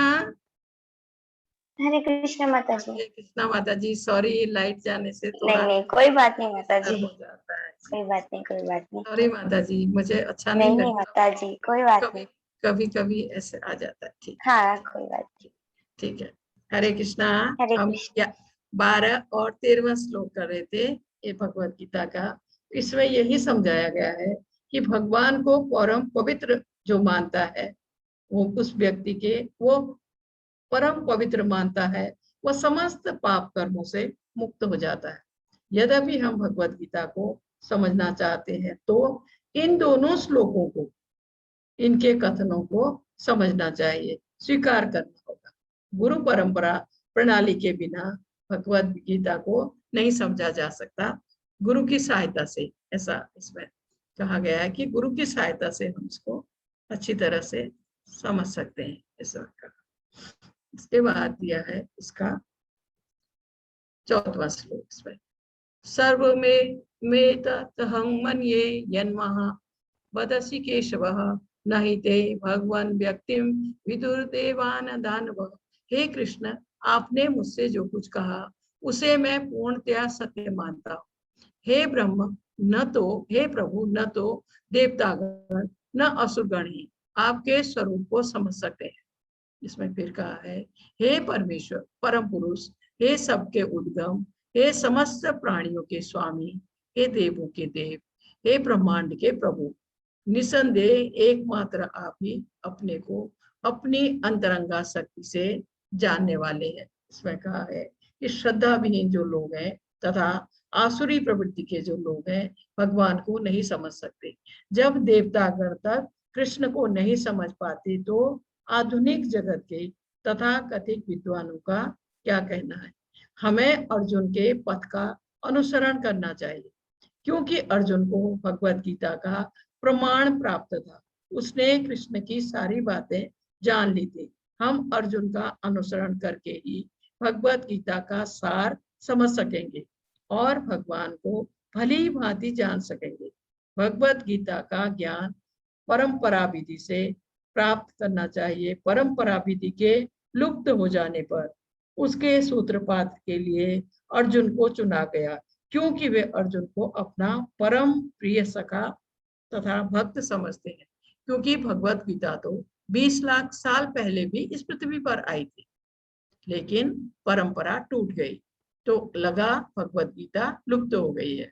इसके लिए भगवान ने 5000 साल पहले फिर से अर्जुन को भगवत गीता का ज्ञान दिया, जिसकी वजह से हम उसको अभी सुन और समझ पा रहे हैं। इसमें फिर कहा गया है कि भगवत गीता श्री कृष्ण की वाणी, एक एक शब्द भगवान के मुंह से निकला है। भगवत गीता का उनके मुंह से निकले गए शब्द है। यह कृष्ण का तत्व विज्ञान है। जो व्यक्ति भगवान को नहीं जान पाते, ऐसे व्यक्तियों को चाहिए कि वे भगवान को भगवत गीता के श्लोकों से जानने का प्रयास करें। जिस तरह अर्जुन की अनुभूति के आधार पर कृष्ण विषयक सत्य की स्थापना इस श्लोक में हुई है, हमें चाहिए कि कृष्ण को यथारूप मानकर अर्जुन के पद चिन्हों का हम अनुसरण करें। ऐसे इसमें समझाए। इसके बाद इसका 17 और 18वां श्लोक दिया है। हे कृष्ण, हे परम योगी, मैं किस तरह आपका निरंतर चिंतन करूं। इसमें कहा है आपको किस तरह जानूं। हे भगवान, आपका श्रवण किन किन रूपों में किया जाए। ये ऐसा इसमें 17 उसके दिया गया है कि परम योगी, भगवान को परम योगी कहा गया है। मैं किस तरह आपका निरंतर चिंतन करूं। ऐसा मैं क्या करूं कि मैं हर समय मेरे हृदय में आप रहे, मैं हमेशा आपका ध्यान करूं, आपको जानूं। हे भगवान, आपका श्रवण, मैं आपको याद किन किन रूपों में किया जाए भगवान को, ऐसा कहा गया। इसके बाद हे जनार्दन, आप पुनः विस्तार से अपने ऐश्वर्य तथा योग शक्ति का वर्णन करें। अर्जुन भगवान को कह रहे हैं पुनः विस्तार से अपने ऐश्वर्य तथा योग शक्ति का वर्णन करें। मैं आपके विषय में सुनकर कभी तृप्त नहीं होता हूँ, कभी भी मेरा मन नहीं भरता है आपके विषय में सुनते हुए, क्योंकि जितना ही आपके विषय में सुनता हूँ उतना ही आपके शब्द अमृत को और चखना चाहता हूँ। जैसे कृष्ण भावना भावित भक्त, वो और जानना चाहते हैं भगवान के बारे में, और सुनना चाहते हैं, कभी भी तृप्त नहीं होते भगवान के बारे में सुनकर। यहाँ यही अर्जुन भगवान को कह रहे हैं कि मैं आपके विषय में सुनकर कभी तृप्त नहीं होता हूँ, कभी मेरा मन नहीं भरता है, क्योंकि मैं जितना ही आपके विषय में जानता हूँ, सुनता हूँ, उतना ही आपके शब्द अमृत, भगवान के मुंह से निकले हुए शब्दों को उसकी तुलना अमृत से की गई है। शब्द अमृत को और चखना चाहता हूँ, मतलब मैं और सुनना चाहता हूँ आपके बारे में, और जानना चाहता हूँ। इसके बाद यहाँ थोड़ा सा ये समझाने के लिए दिया गया है। भगवान ने कहा, हाँ मैं तुम्हें मेरी शानदार अभिव्यक्तियों के बारे में बताऊंगा, लेकिन उनमें से केवल जो प्रमुख है। हे अर्जुन, वे असीम है। भगवान की अभिव्यक्तियां असीम है, अपार है। तो जैसे इसमें कहा गया है कि आदित्याज है, तो मैं विष्णु हूँ, आदित्य हूँ। ये इसलिए तो भगवान है नहीं, लेकिन हमें समझाने के लिए कि हम ऐसे समझें, हमें समझाने के लिए ऐसे समझाया गया है। आदित्याज है तो मैं विष्णु, सितारे हैं तो उनमें मैं चांद हूँ, वेदों में सामवेद, देवताओं में इंद्र, इंद्रियों में मन, जीवित प्राणियों में जीवन शक्ति, इसमें कहा रुद्र में शिव हूँ, और यक्ष और राक्षस जहाँ है वहां मैं कुबेर हूँ, पुरोहितों में बृहस्पति, जनरल जो है मैं स्कंद हूँ, इसमें जलाशय है तो मैं सागर, साधु में भृगु, ध्वनि कंपन में ओम, पवित्र नाम का जब जहाँ आता है वहां पर मैं त्याग, अचल चीजों में मैं हिमालय, इसमें कहा पेड़ जो है उसमें होली वृक्ष, अश्वत्थ वृक्ष, और देवताओं के ऋषि जो है उनमें मैं नारद, ये डेमीगॉड के जो गायक है उसमें चित्ररथा। ये ऐसे बताया गया है कि जो चीज सबसे अच्छी है, जो सबसे उत्तम है, जो सबसे श्रेष्ठ है, भगवान कह रहे हैं वो मैं हूँ। ये हमें समझाने के लिए ना ही भगवान इंद्र है, ना ही भगवान ये शिव है, ना ही भगवान कुबेर है। हमें समझाने के लिए कि हम ऐसे समझे जैसे तारे हैं, तो उनमें सबसे ऊपर क्या है? चंद्रमा है। तो भगवान कहते हैं कि मैं चंद्रमा हूं। तो जो सबसे अच्छा है, जो सबसे सुंदर है, जो सबसे ऊपर है, जो सबसे श्रेष्ठ है, वो भगवान है। जैसे पहाड़ है, पहाड़ है, अचल चीजें हैं, उसमें हिमालय, अब भगवान हिमालय नहीं, लेकिन हमें समझाने के लिए ऐसे बताया गया है। और थोड़ा और इसमें ये है, पुरुष है तो मैं सम्राट, हथियार और शस्त्र है तो मैं वज्र हूँ, गायों में सुरभि, सुरभि सबसे अच्छी गाय, संतति उत्पत्ति के कारणों में मैं कामदेव, सांपों में वासुकी सबसे अच्छा है, मैं वासुकी हूँ, नागों में अनंत, जलचरों में वरुणा, पूर्वजों में मैं आर्यमा हूँ, कानून के जो डिस्पेंसर है उसमें मैं यमराज, दैत्य दानव है तो मैं प्रहलाद, इसमें कहा, और जो बस में करना है उसके लिए मैं समय हूँ, जानवरों में सिंह, पक्षियों में गरुड़, और जो शोधक है उसमें हवा है, शुद्ध करने वाली जो चीजें उसमें मैं हवा हूँ, मछलियों का जो वर्ग है उसमें मैं सार, बहती नदियों में मैं गंगा हूँ, रचना शुरुआत अंत और मध्य भी उसमें, और विज्ञान जो है उसमें आध्यात्मिक विज्ञान। तो ये हमें समझने के लिए, समझाने के लिए कि जो सबसे उत्तम है, जो सबसे श्रेष्ठ है, वो हम समझे कि वो भगवान है, ऐसे इसमें है। और ये जो जहां जहां भी कहा मैं ये हूँ, वो चीजें यहाँ इसमें दिखाई गई। उसके बाद दिया है इसका 39वां श्लोक, इसमें कहा है, यही नहीं हे अर्जुन, मैं समस्त सृष्टि का जनक बीज हूँ, इसमें कहा है समस्त सृष्टि का मैं जनक बीज हूँ, और ऐसा चर तथा अचर कोई प्राणी नहीं है जो मेरे बिना रह सके। चर और अचर, चर कहते हैं जो चलायमान है, चल सकता है, अचर जो चलायमान नहीं है, स्थिर है एक जगह पर। तो ऐसा कोई प्राणी नहीं है जो चर या अचर, क्योंकि कहते हैं ना पेड़ों में भी प्राण, पेड़ों में भी जान है, तो वो अचर है, वो एक ही जगह स्थिर है, वो चल नहीं सकते। और चर वो है जो चलायमान है, जो चल सकते। तो भगवान कह रहे हैं मेरे बिना नहीं रह सके ऐसा कुछ भी नहीं। इस समस्त सृष्टि का कारण है भगवान, या बीज कृष्ण है। कृष्ण की शक्ति के बिना कुछ भी नहीं रह सकता, इसलिए कृष्ण को सर्वशक्तिमान कहा जाता है। उनकी शक्ति के बिना चर तथा अचर किसी भी जीव का अस्तित्व नहीं है, नहीं रह सकता, जो कि कृष्ण की शक्ति पर आधारित नहीं है। किसी का अस्तित्व ही नहीं जो भगवान की शक्ति पर आधारित नहीं है। उसके बाद कहा है, हे परम तप, मेरी दैवी विभूतियों का अंत नहीं, इतनी है मेरी दैवी विभूतियां जिनका कोई अंत ही नहीं है। मैंने तुमसे जो कुछ कहा वह तो मेरी अनंत अनंत विभूतियों का संकेत मात्र है, ऐसा भगवान ने कहा है। जैसा कि वैदिक साहित्य में कहा गया है, परमेश्वर की शक्तियां तथा विभूतियां अनेक प्रकार से जानी जाती, किंतु इन विभूतियों का कोई अंत नहीं, इसलिए समस्त विभूतियों तथा शक्तियों का वर्णन कर पाना संभव नहीं है। यहाँ भगवान द्वारा अर्जुन की जिज्ञासा शांत करने के लिए केवल थोड़े से उदाहरण प्रस्तुत किए गए। अर्जुन की जो जिज्ञासा है उसको शांत करने के लिए थोड़े से उदाहरण प्रस्तुत किए गए। ये भगवान का धाम गोलोक वृंदावन पर, और ये शीश सागर, शीश सागर में भगवान बैठे हुए हैं। इसके बाद यह है इसका 40वां श्लोक, इसमें कहा है, अदद्विभूति मत्सत्वं श्रीमदर्जितमेव वा तत्तदेवा गच्छत्वं मम तेजो असंभवम्। तुम जान लो कि सारा ऐश्वर्य, सौंदर्य तथा तेजस्वी सृष्टियां मेरे तेज के एक स्फुलित मात्र से उद्भूत है, ऐसा कहा है। किसी भी तेजस्वी या सुंदर सृष्टि को, चाहे वह आध्यात्मिक जगत में हो या भौतिक जगत में, कृष्ण की विभूति का अंश भी मानना चाहिए। किसी भी अलौकिक तेज युक्त वस्तु को कृष्ण की विभूति समझना चाहिए। यह हर चीज भगवान की विभूति है, ऐसा। इसके बाद दिया इसका 42वां श्लोक, अथवा अथवा बहुनेतेन किं ज्ञातेन तवार्जुन विष्ट भयामिदं कृतसं कांक्षेन स्थितो जगतः। किंतु हे अर्जुन, इस सारे विशद ज्ञान की आवश्यकता क्या है?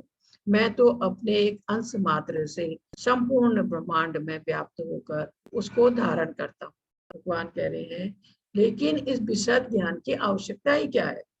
मैं तो अपने एक अंश मात्र, जैसे दिखाया था, एक अंश मात्र से संपूर्ण ब्रह्मांड में व्याप्त होकर इसको धारण करता। इसमें कहा है, भगवान अर्जुन को बता रहे हैं कि ब्रह्मांड की सारी वस्तुओं का अस्तित्व इसलिए है क्योंकि कृष्ण उन सब वस्तुओं में परमात्मा रूप में प्रविष्ट है। इसमें कहा है, ब्रह्मा से लेकर एक चींटी तक इसलिए विद्यमान है क्योंकि भगवान उन सब में प्रविष्ट होकर उसका पालन करते हैं। यदि कोई ध्यान पूर्वक कृष्ण की विभूतियों एवं उनकी शक्ति के अंशों का अध्ययन करता है तो वह बिना किसी संशय के भगवान कृष्ण की स्थिति को समझ सकता है और अविचलित भाव से कृष्ण की पूजा में स्थिर हो सकता है। भगवान अपने अंश के विस्तार से परमात्मा रूप में सर्वव्यापी जो हर विद्यमान वस्तु में प्रवेश करता है। इसमें कहा है, शुद्ध भक्ति की यही विधि है। जो शुद्ध भक्ति है उसकी यही विधि है, ऐसा इसमें कहा, जैसे इसमें दिखाया गया। क्योंकि परमात्मा हर एक के अंदर, वो भक्त हो, मनुष्य हो, पशु हो या पक्षी हो, आप देख रहे हैं हर एक के हृदय में स्थित है भगवान और सबका पालन करता है। इसके बाद प्रभुपाद जी के कुछ इसमें शब्द हैं। शुद्ध भक्त कृष्ण भावनामृत में अपने मन को एकाग्र करते हैं।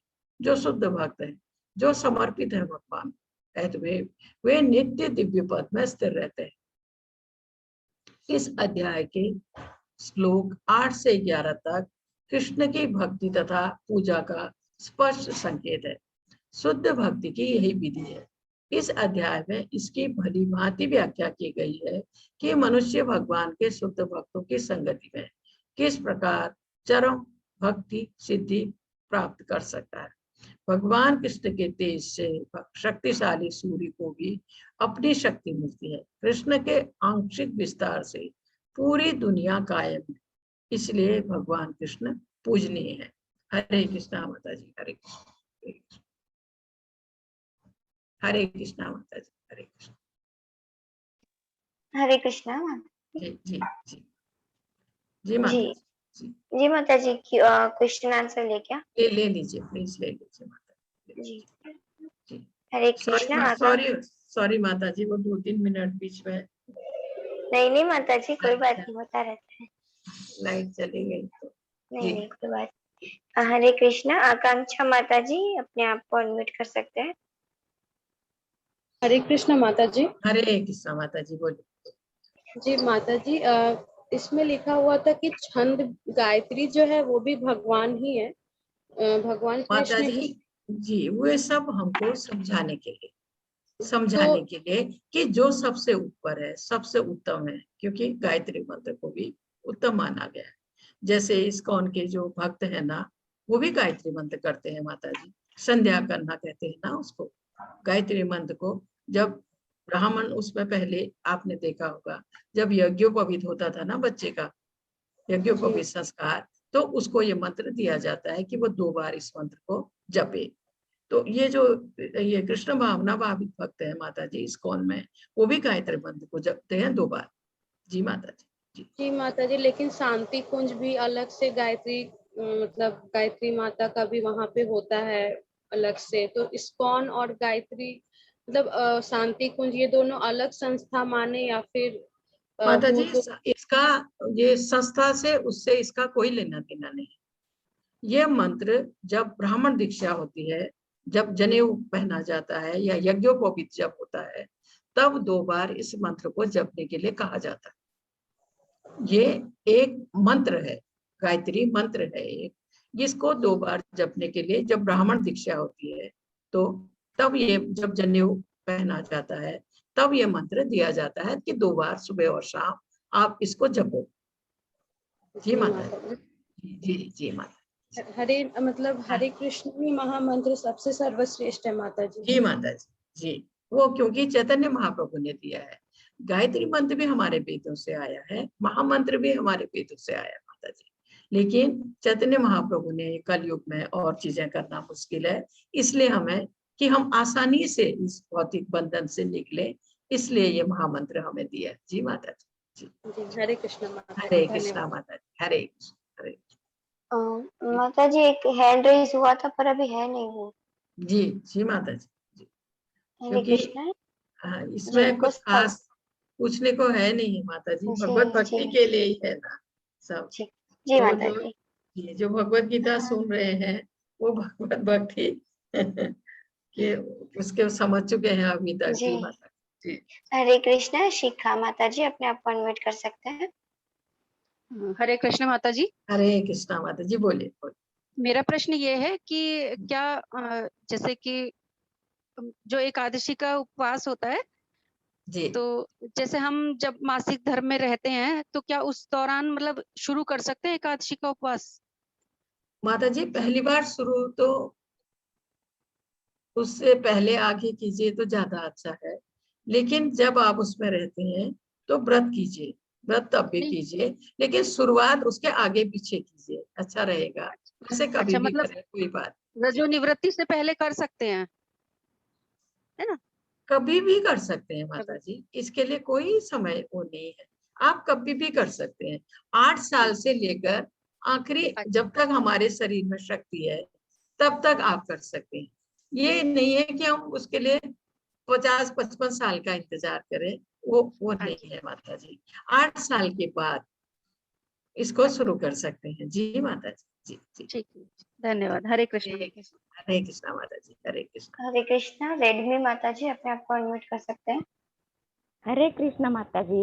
हरे कृष्णा, बोलिए माता जी, बोलिए। माता जी मेरा प्रश्न था, सप्त ऋषिगण किसे कहते? सप्त ऋषि, माता सप्त जी, आज ऋषिगण। आज आज मैंने बताया था ना, वो सप्त ऋषि, वो 7 ऋषियों के बारे में एक श्लोक जी में उसके आया था। नाम, हाँ नाम, सप्त ऋषि हाँ के नाम।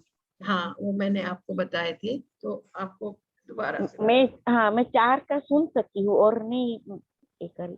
सप्त ऋषिगण 7 जी आज बताए थे ना मैंने आपको, 10वें अध्याय में। मैं फिर से एक बार आपको बता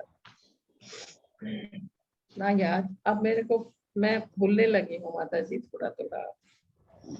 तो कोई बात नहीं माता जी। पहले और तो मैं पूरा ही, मुझे हर चीज एक बार देखूं याद रहता था। ये अब थोड़ा सा, कौन सा श्लोक था माता जी? वो सप्त ऋषि, इसमें कहा गया था, सप्त ऋषि इसमें कहा गया था, तो बताती हूँ आपको। ब्रह्म इसमें दिया है आपका, ब्रह्मा से 7 महर्षि तथा उससे भी पूर्व। ये है 25 महान ऋषि ब्रह्मांड, इसमें तो 25 का वर्णन है, मैं आपको 7 बता दूं। इसमें कहा गया है कि सप्त ऋषि का। जी जी नहीं माता जी, उसको ही खोलना पड़ेगा मुझे फिर से। जी माता मैं जी, बाद में फिर बता दीजिएगा बता माता जी। देती जी माता जी, अभी ये क्वेश्चन खत्म होते हैं, मैं फिर जी बताती जी, हूँ। बाद में बता दीजिएगा माता जी, जी कोई जी बात नहीं, जी कोई बात। माता जी, बताती हूँ। जी जी, अभी हरे कृष्ण माता जी। जी आप रुकिए माता जी, मैं अभी बताती हूँ। जी जी जी। जी हरे कृष्णा। हरे कृष्ण माता जी। हरे जी कृष्ण माता जी। जी हरे कृष्ण माता जी। बोलिए। जी मैं माता जी सवाल ले लूं? ले लीजिए माता जी, ये तीनों सवाल करके मैं उनको वो हाँ। सप्तऋषि दोबारा से बता देती हूँ। जी हरे माता जी। कृष्ण। नीलेश प्रभु जी। हरे कृष्णा माता जी। हरे कृष्णा, बोलिए प्रभु जी, बोलिए। माता जी, अभी जो गायत्री मंत्र है वो हम भी चांट कर सकते हैं क्या? उसके लिए बिल्कुल कोई बिल्कुल कर सकते हैं प्रभु जी।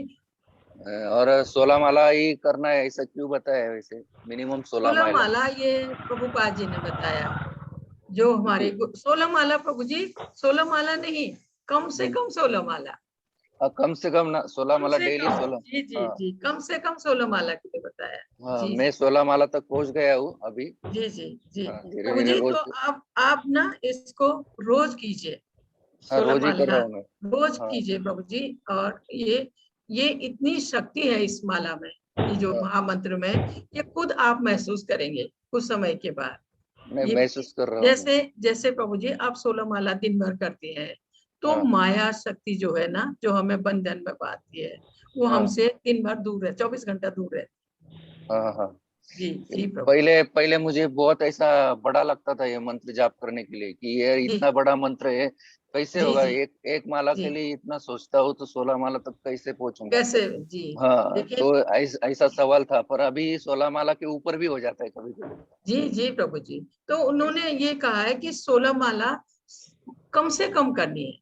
जो कृष्णा भक्त हैं, जो ये किस्कॉन से जुड़े हैं, जो भी भक्ति के मार्ग का प्रारंभ कर रहे हैं, 16 माला कम से कम। कोई प्रभु जी 20 करता है, कोई 25 करता है, जिसके पास जितना समय होता है। मैंने हरिदास ठाकुर के बारे में आपको बताया था, वो तो 192 माला करते थे, बाप रे। माला के सिवा कुछ नहीं करते थे। अभी मैंने उनकी स्टोरी आपको बताई थी ना, हाँ, हरिदास हरिदास ठाकुर, हाँ जी जी पता है, 190 ब्रजवास में। हाँ, 192 माला करते थे। ब्रजवासी।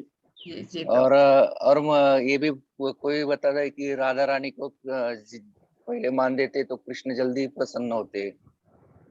राधा रानी को मान हाँ, माता यानी प्रभु जी रिस्पेक्ट। वो हाँ तो है ही। अगर हाँ हम उनको पुकारते हैं, राधा हाँ रानी को पुकारते हैं, तो कृष्ण जल्दी सुनते हैं, ऐसा कहते हैं। हाँ, ये सत्य क्योंकि भी है, सत्य हाँ भी है। ब्रजवासी आपने में ना। देखा होगा वृंदावन में, उसमें मथुरा में सब राधे राधे ही कहते हुए सुनाई देते, हाँ, राधे राधे कहते हैं। राधे राधे ही कहते सुनाई देते हैं। जी माता तो जी प्रभु जी। कृष्ण के ने अभी इस्कॉन के कुछ ग्रुप्स भी ना, उसमें कुछ ब्रजवासी के ग्रुप से उसमें बता दे कि कृष्ण का नाम एक बार लेंगे, पर राधे का आप एक बार नाम लेंगे तो 1000 बार कृष्ण नाम हो जाता है बोले, इतना उसका वो महिमा तो है बोले। वो तो ठीक है प्रभु जी, उसमें कोई वो नहीं है। हम भगवान, क्योंकि असल में राधा रानी भगवान की शक्ति है। हम्म हम जो भगवान कृष्ण का नाम ले रहे हैं, तो उनका नाम स्वतः ही आ जाता है प्रभु जी, हम्म। क्योंकि और उनकी शक्ति है, उनसे अलग नहीं है। हाँ जहाँ नहीं, कृष्ण है वहां राधा है। जी प्रभु जी जी। हाँ, दोनों एक ही है वैसे। एक ही है, उन्हीं की शक्ति है वो, राधा। हम्म। जी जी प्रभु जी। ठीक है माता जी। हरे कृष्णा हरे हरे कृष्णा। कृष्ण। माता हरे जी कृष्णा। माता जी, जी आप ये सप्तऋषि के बारे में पूछ रहे थे ना। जी जी इसमें जी दिया है, वशिष्ठ है पहले, जी दूसरे कश्यप हैं, जी अत्रि हैं, जमदग्नि हैं, गौतम है, और विश्वामित्र है, और भारद्वाज। जी ये है माता जी 7 सप्तऋषि। और ये सप्तऋषि। जो 4 पहले लिखे हैं, हाँ सनत हाँ सनत सनानंद सनातन और सनत कुमार, ये ब्रह्मा जी के पुत्र हैं। इनके बारे में मैं आपको कई बार बताई हूँ, छोटे जी छोटे बच्चों के रूप में जो है वो जी 4 कुमार, जिनके नाम से हमारे देश में ये परंपरा, गुरु परंपरा भी है। ये ब्रह्मा जी के पुत्र हैं। ब्रह्मा जी ने इनको बोला तुम बड़े हो, शादी करो और सृष्टि प्रारंभ करो। तो इन्होंने कहा हमें शादी नहीं करनी, इससे अच्छा हम इससे बड़े होंगे ही नहीं। वो बच्चे ही रहे हमेशा, अच्छा छोटे छोटे बच्चे जो 4 दिखते हैं, जी। ब्रह्मा जी के पुत्र हैं। जी माता जी जी। हरे कृष्णा हरे हरे कृष्ण कृष्णा माता जी, धन्यवाद माता जी, खूब हरे खूब कृष्णा धन्यवाद। माता जी। हरे कृष्णा हरे कृष्णा। अजय हरे गुप्ता प्रभु जी अपना सवाल पूछ सकते हैं। हरे कृष्णा माता जी। जी जी प्रभु बोले। माता जी, जैसे अर्जुन को भगवान ने साक्षात अ, ज्ञान दिया था, उपदेश दिए जी थे, जी। तो क्या क्या अर्जुन अ, जान पाया था अंत में भगवान को पूरा? आज जान गया प्रभु जी, 10वें अध्याय में जान गया है। मतलब अर्जुन जान गया है भगवान को, कि वो हाँ, जिन्हें मैं मित्रवत व्यवहार करता था, अपना सखा समझता था, वो साक्षात भगवान है। आज वो जान गया, उसने स्वीकार किया है। कल वो अपने अजाने अनजाने किए गए व्यवहार के लिए भगवान से क्षमा मांगे। कल हम ये विराट रूप देखने वाले हैं ना भगवान का, 11वें अध्याय में। तब वो माफी मांगते हैं कि जाने अनजाने मैंने आपके साथ गलत व्यवहार किया, क्योंकि भगवान के साथ व्यवहार फर्क है, अपने सखा के साथ, अपने दोस्त के साथ किया गया व्यवहार फर्क है। जी जी प्रभु जी। कल क्योंकि अर्जुन अर्जुन माफी मांगेंगे भगवान से कल। जी जी, क्योंकि क्योंकि अंत में एक प्रसंग आता है कि वो अर्जुन प्रसंग करता है कि भगवान आप एक बार मुझे पुनः बताएं सारी चीजें, जब जी युद्ध खत्म हो जाता है, तो ऐसा कुछ आता है। जी। क्योंकि अर्जुन यहाँ आज के अध्याय में, 10वें अध्याय में जान चुका है वो भगवान है। जी ठीक है, ठीक है। इससे पहले नहीं जानते थे प्रभु जी। जी, जी जी जी प्रभु। धन्यवाद माता। हरे कृष्णा हरे कृष्णा हरे कृष्णा। हरे कृष्णा। अमोघ पाटने प्रभु जी अपने आप को अनम्यूट कर सकते हैं। हरे कृष्णा माता जी। हरे कृष्णा, बोलिए प्रभु जी, बोलिए। कल हम ऐसे ही चर्चा कर रहे थे कल के अध्याय के ऊपर, तो मेरी बच्ची भी वो इंग्लिश में अटेंड करती है। जी जी जी। तो उसका वही बच्चों कैसे अभी के हिसाब से सब कुछ देखते हैं, तो उनके बहुत सारे अलग अलग प्रश्न होते हैं। जी प्रभु जी। हाँ, कि जिनको कैसे उत्तर करे और कैसे बताए, थोड़ा प्रश्न भी निर्माण हो जाता है। तो जी उसका प्रश्न था कि जैसे भागवतम में हम उसको फॉलो कर रहे हैं, तो जैसे कृष्ण भगवान राम है या नारायण है या जो स्वरूप है, जी तो उसको हम भगवान ईश्वर करते हैं। लेकिन अभी जैसे अन्य धर्म है अभी के कलयुग में, जैसे मुस्लिम धर्म है, जी अन्य जो है, तो वो और किसी को फॉलो करते हैं, या उनका जैसे कि ये भगवत गीता है, वैसे उनके और कोई पुराण है या जी जो भी जी है ग्रंथ है, तो जी उसमें से जो अद्यावत है उसको वो फॉलो करते हैं। तो जी। सच क्या है वो बच्ची के हिसाब से कि कृष्ण भगवान है, यही कैसे भगवान, तो फिर वो कैसे मानेंगे इन चीजों को, या जैसे पूरे वर्ल्ड उनका, में। हाँ प्रभु जी, उनका मानने का तरीका फर्क है, हाँ उनको समझाइए। हाँ वो उनका भी मानने का तरीका फर्क है, रास्ते हैं अलग अलग, जाना है एक ही जगह सबको, सबका मानने का तरीका फर्क है। जैसे हमारे भगवत गीता है, भागवतम है, हमारे शास्त्र है, वैसे मुस्लिम जो लोग हैं उनके कुरान है, वो उसमें जो निर्देश दिए गए हैं, उसमें जो वो हैं, जैसे हम अपने उनको मानते हैं, वो लोग उसके अनुसार चलते हैं।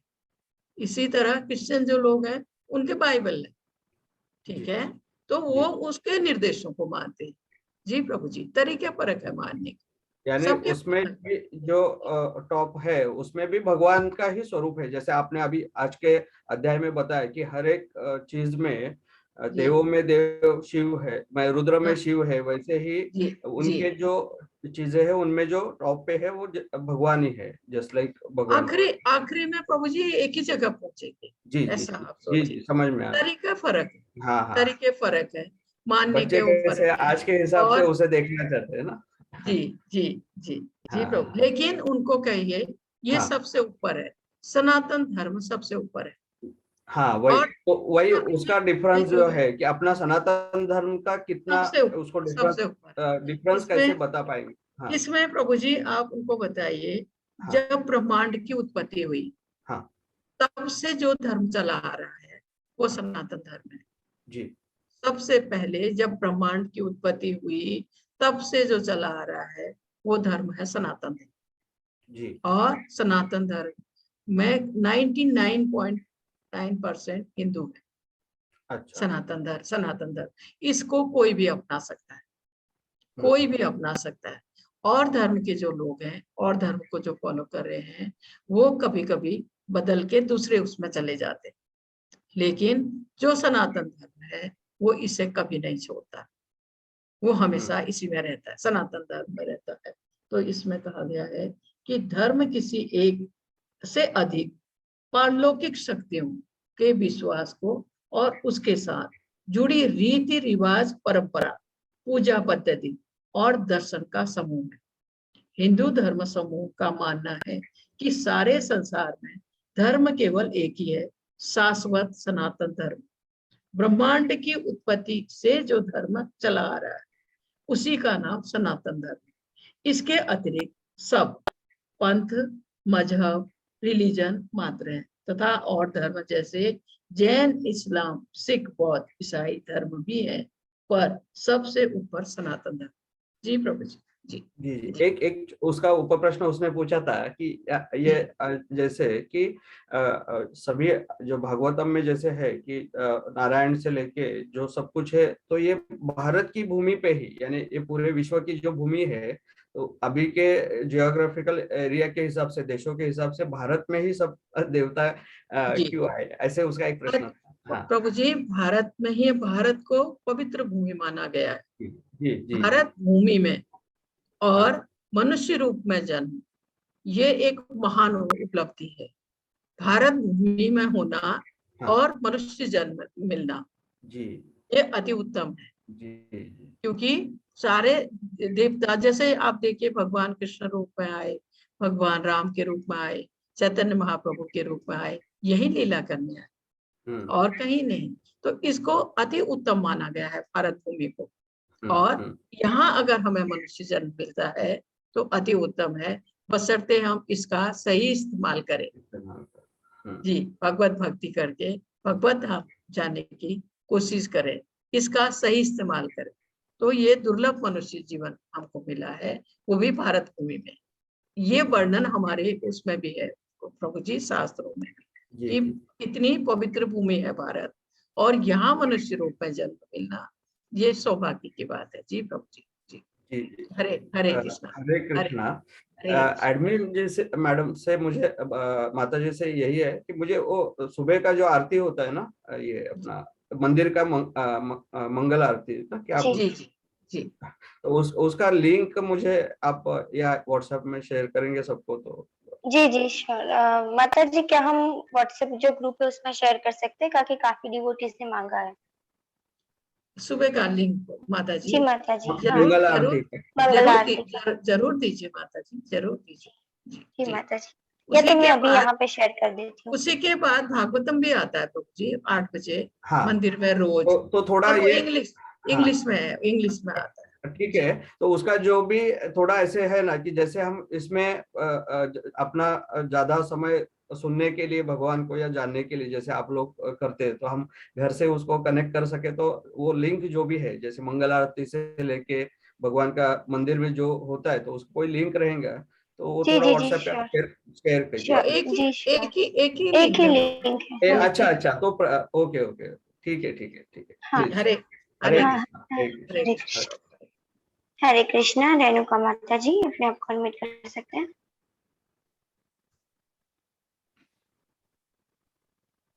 हरे कृष्णा। रेणुका माता जी। हरे कृष्णा। जी माता जी बोलिए। हरे कृष्ण। जी माता जी बोलिए। अधिभूत क्या है माता जी? अधिभूत, अधियज्ञ, अधिदैव। अधिदैव, अधिभूत,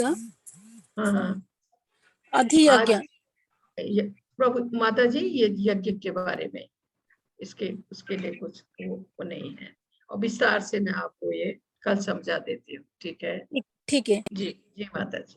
मायापुरी किससे कहते हैं माता जी, और क्यों? मायापुरी? हाँ मायापुरी एक तो मायापुर माता जी, मायापुरी नहीं। मायापुर जो वेस्ट बंगाल में है।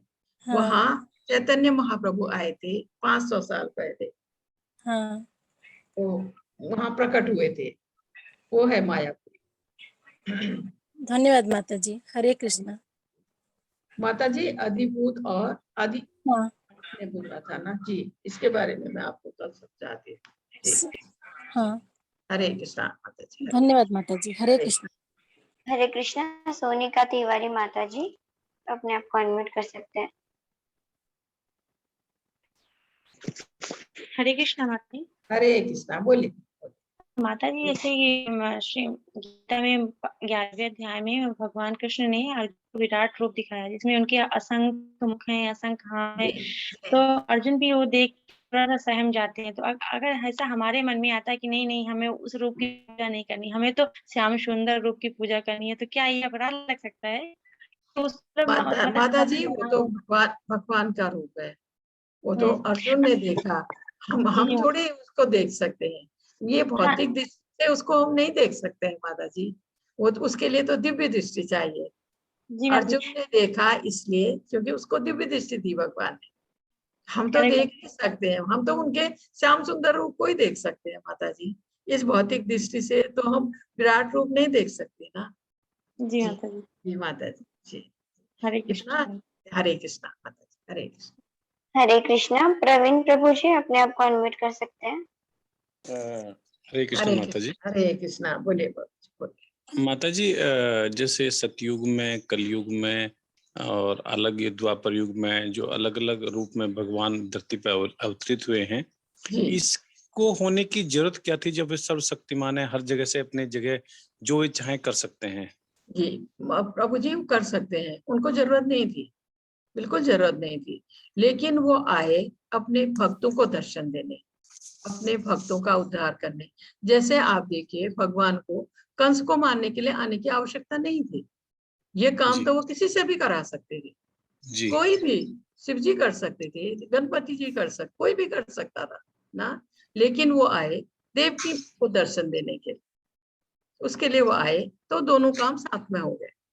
आप ये देखिए, एक आदमी को देवकी जी को दर्शन देने के लिए यहाँ तक आना पड़ा, है बिल्कुल, ना? क्योंकि नहीं आना पड़ा नहीं माता जी, प्रभु जी वो अपने भक्तों के लिए भगवान कुछ भी करते हैं, कुछ भी तो करते क्या हैं पूरे अपने भक्त के लिए। तो क्या पूरे युग में एक ही देवकी जी भक्त थी उनकी? नहीं माता, नहीं प्रभु जी, लेकिन उस समय वो देवकी को वो नहीं, अपने भक्तों को हमेशा, जैसे चैतन्य महाप्रभु आए 500 साल पहले अपने भक्तों को दर्शन देने और हम सब के लिए एक आसान सी राह की स्थापना करने, वो उन्होंने की कि हरे कृष्ण महामंत्र का जप। क्योंकि उन चैतन्य महाप्रभु कलयुग में आए थे प्रभु जी, तब उनको लगा कि कलयुग में जंगल में जाके तपस्या करना, बड़े बड़े यज्ञ करना, वन करना, ये चीजें संभव नहीं हो पाएगा। इसलिए उन्होंने ये आसान सी जो विधि हमें बताई कि जिससे करने से हम इस भौतिक बंधन से या इस जन्म मृत्यु के चक्र से निकल सकते हैं। तो भगवान हर युग में आते हैं, हर युग में आते हैं, वो दुष्टों का संहार करने, उनका आने का मतलब दुष्टों का संहार करने, अपने भक्तों का उद्धार करने, अपने भक्तों को दर्शन देने हर युग में। देखिए भगवान राम के रूप में आए, भगवान कृष्ण के रूप में आए, चैतन्य महाप्रभु के रूप में आए। अब जब ये प्रलय का समय आएगा, अभी बहुत समय है, कल्कि के रूप में आएंगे। जी प्रभु जी। माता जी ऐसे तो कहते हैं कि भगवान बुद्ध भी आए थे। हाँ, थोड़े से समय के लिए आए थे वो, तब थोड़े से समय के लिए आए थे प्रभु जी। उस समय क्या हुआ था कि जो ये वेदों में वेदों में जो जानवरों की बलि के लिए लिखा हुआ है ना, वेदों में है, उसको पढ़ के लोगों ने जानवरों को पूरी तरह काटना शुरू कर दिया था, बहुत ज्यादा हो गया था। उसको रोकने के लिए उनको बुद्ध के रूप में आना पड़ा, बहुत थोड़े से समय में आए, लोगों को समझाया, लेकिन लोग कहते हैं ये तो वेदों में लिखा है। तब जो भगवान ने कहा कि वेदों को मत मानो, छोड़ दो उनको, ये तक करना पड़ा उनको, ताकि वो जो जानवरों को जो मारा जा रहा था वो रुक जाए। थोड़े से समय के लिए आए थे, वो रुक जाए, वो रुका और वो चले गए। उसके बाद क्या हुआ कि वेद रुक गए, तो जब आदि शंकराचार्य आए उसके बाद तब ये वेद फिर वो वापिस आए, फिर तब से फिर वेद फिर वापिस आए। जी प्रभु जी। माता जी जैसे आज देख रहे हैं आप दुनिया में एक दूसरे को मारा जा रहा है, पशुओं की बलि दी जा रही है, तो क्या अभी आपको उस अंत का इंतजार करना पड़ेगा? इंतजार नहीं प्रभु जी, वो तो कभी भी आ सकते हैं ना, वो उनको बंदिश नहीं है, उनका जब मन हो, जब वो देखेंगे ये सब गड़बड़, वो आ जाएंगे, कभी भी आ सकते हैं भगवान ऐसा। लेकिन कहा गया है, भागवतम में लिखा गया है कि कलयुग के अंत हो, क्योंकि कलयुग अभी बहुत लंबा है, और जो भागवतम महापुराण में जो वर्णन है बहुत खराब होने वाला है, बहुत खराब स्थिति आने वाली है बाद में, कलयुग के अंत। हम तो अच्छे समय में है, कलयुग के बुरा भी है तो भी इतना बुरा नहीं है प्रभु जी। अभी जैसा वर्णन भागवतम में दिया है उसके अनुसार कलयुग धीरे धीरे बहुत खराब होने वाला है, तो भगवान तब आएंगे। जी प्रभु जी। गीता में कहते हैं माता जी के कर्म करो, तो हम अत्याचार क्यों सहन करें? जैसे ये आप चारों तरफ अत्याचार जुर्म देख रहे हैं, तो जुर्म सहना पाप है? कृष्ण भगवान ने जुर्म नहीं सहा? नहीं, कृष्ण जी को अर्जुन को बोला कि जी गलत मत सहो, नहीं युद्ध करो। प्रभु जी आप युद्ध किससे करेंगे? आप मुझे ये बताइए, आप किसका विरोध करेंगे, किससे युद्ध करेंगे? आप बताइए मुझे। अम्मा जी इस सामाजिक परिस्थिति की आप इस सामाजिक परिस्थिति से नहीं लड़ सकते हैं प्रभु जी, यहाँ तो ये कलयुग है ना, तो जीना सीख लेना चाहिए, तो जीना सीख लेना चाहिए बस।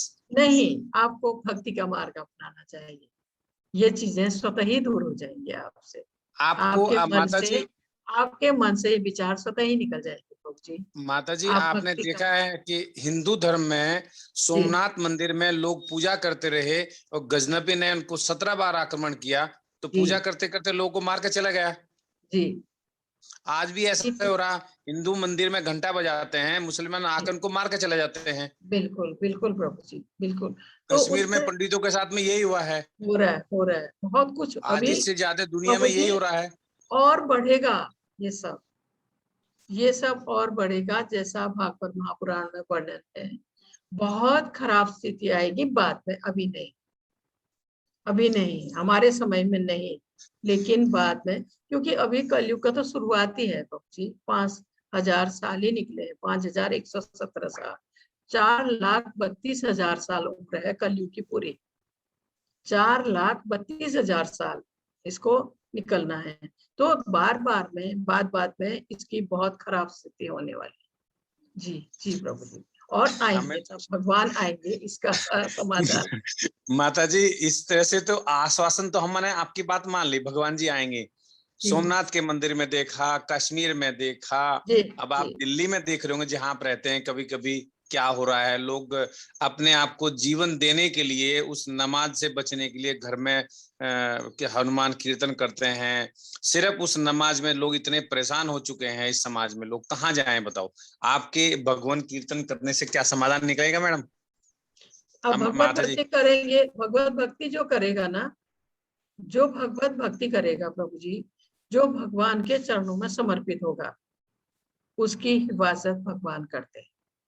कल के अध्याय में माता जी आपने ये कहा है कि कुछ अविरल, बहुत कम लोग भगवान के ऊपर धाम में जाते हैं, बहुत कम, विरला आदमी जाता है।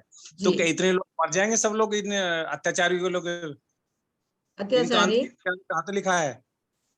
किसकी बात करें प्रभु जी? अत्याचारी लोग ना, जी उनको तो पशु योनि मिलेगी अगले जीवन में प्रभु जी, उसमें पशु योनि मिलेगी उनको, जो ये गलत काम कर रहे हैं।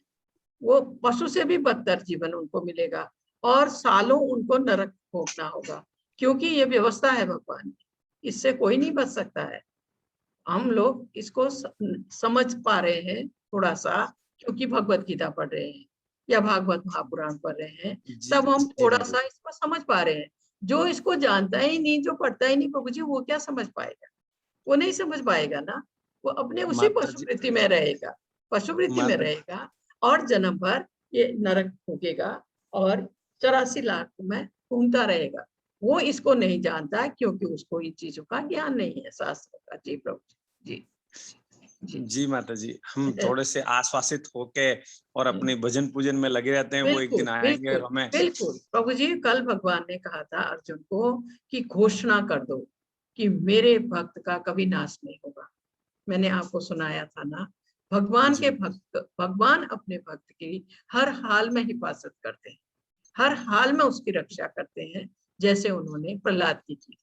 प्रहलाद को उसके पिता ने कितनी तरह से मारना चाहा, लेकिन वो उसका बाल बांका नहीं कर पाया।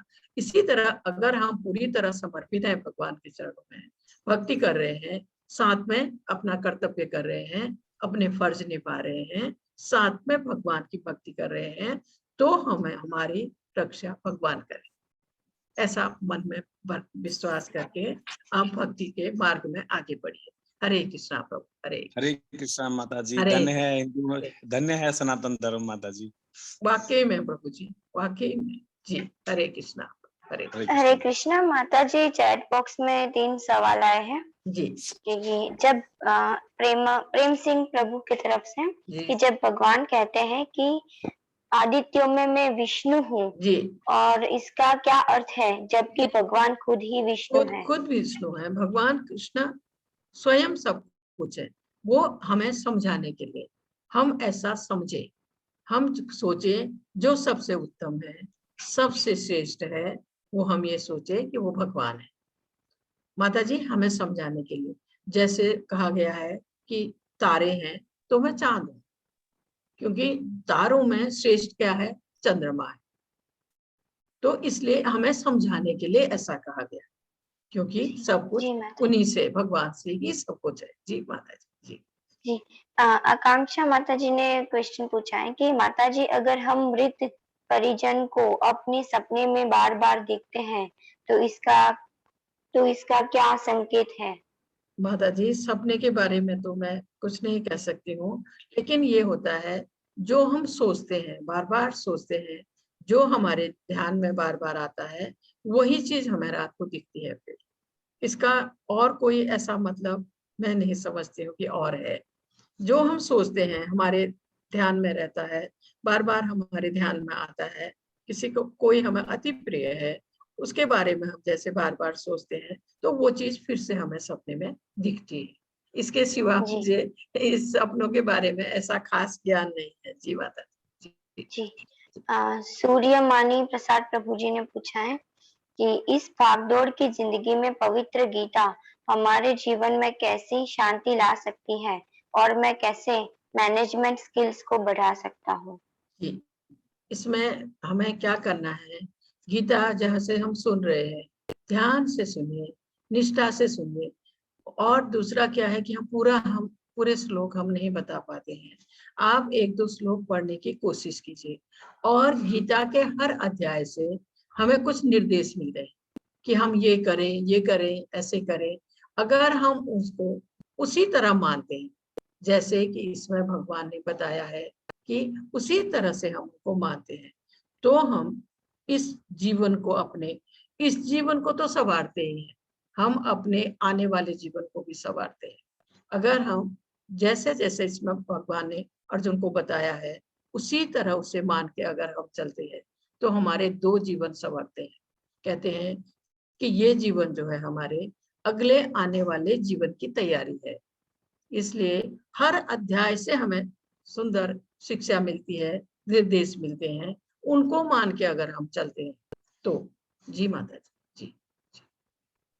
जी माता जी, एक हैंड रेज आया है अजय प्रभु जी का। जी माता जी। हरे कृष्णा। अजय प्रभु जी, अपने आप को अनम्यूट कर सकते हैं। हरे कृष्णा माता जी। हरे कृष्णा माता, बोलिए प्रभु जी, बोलिए।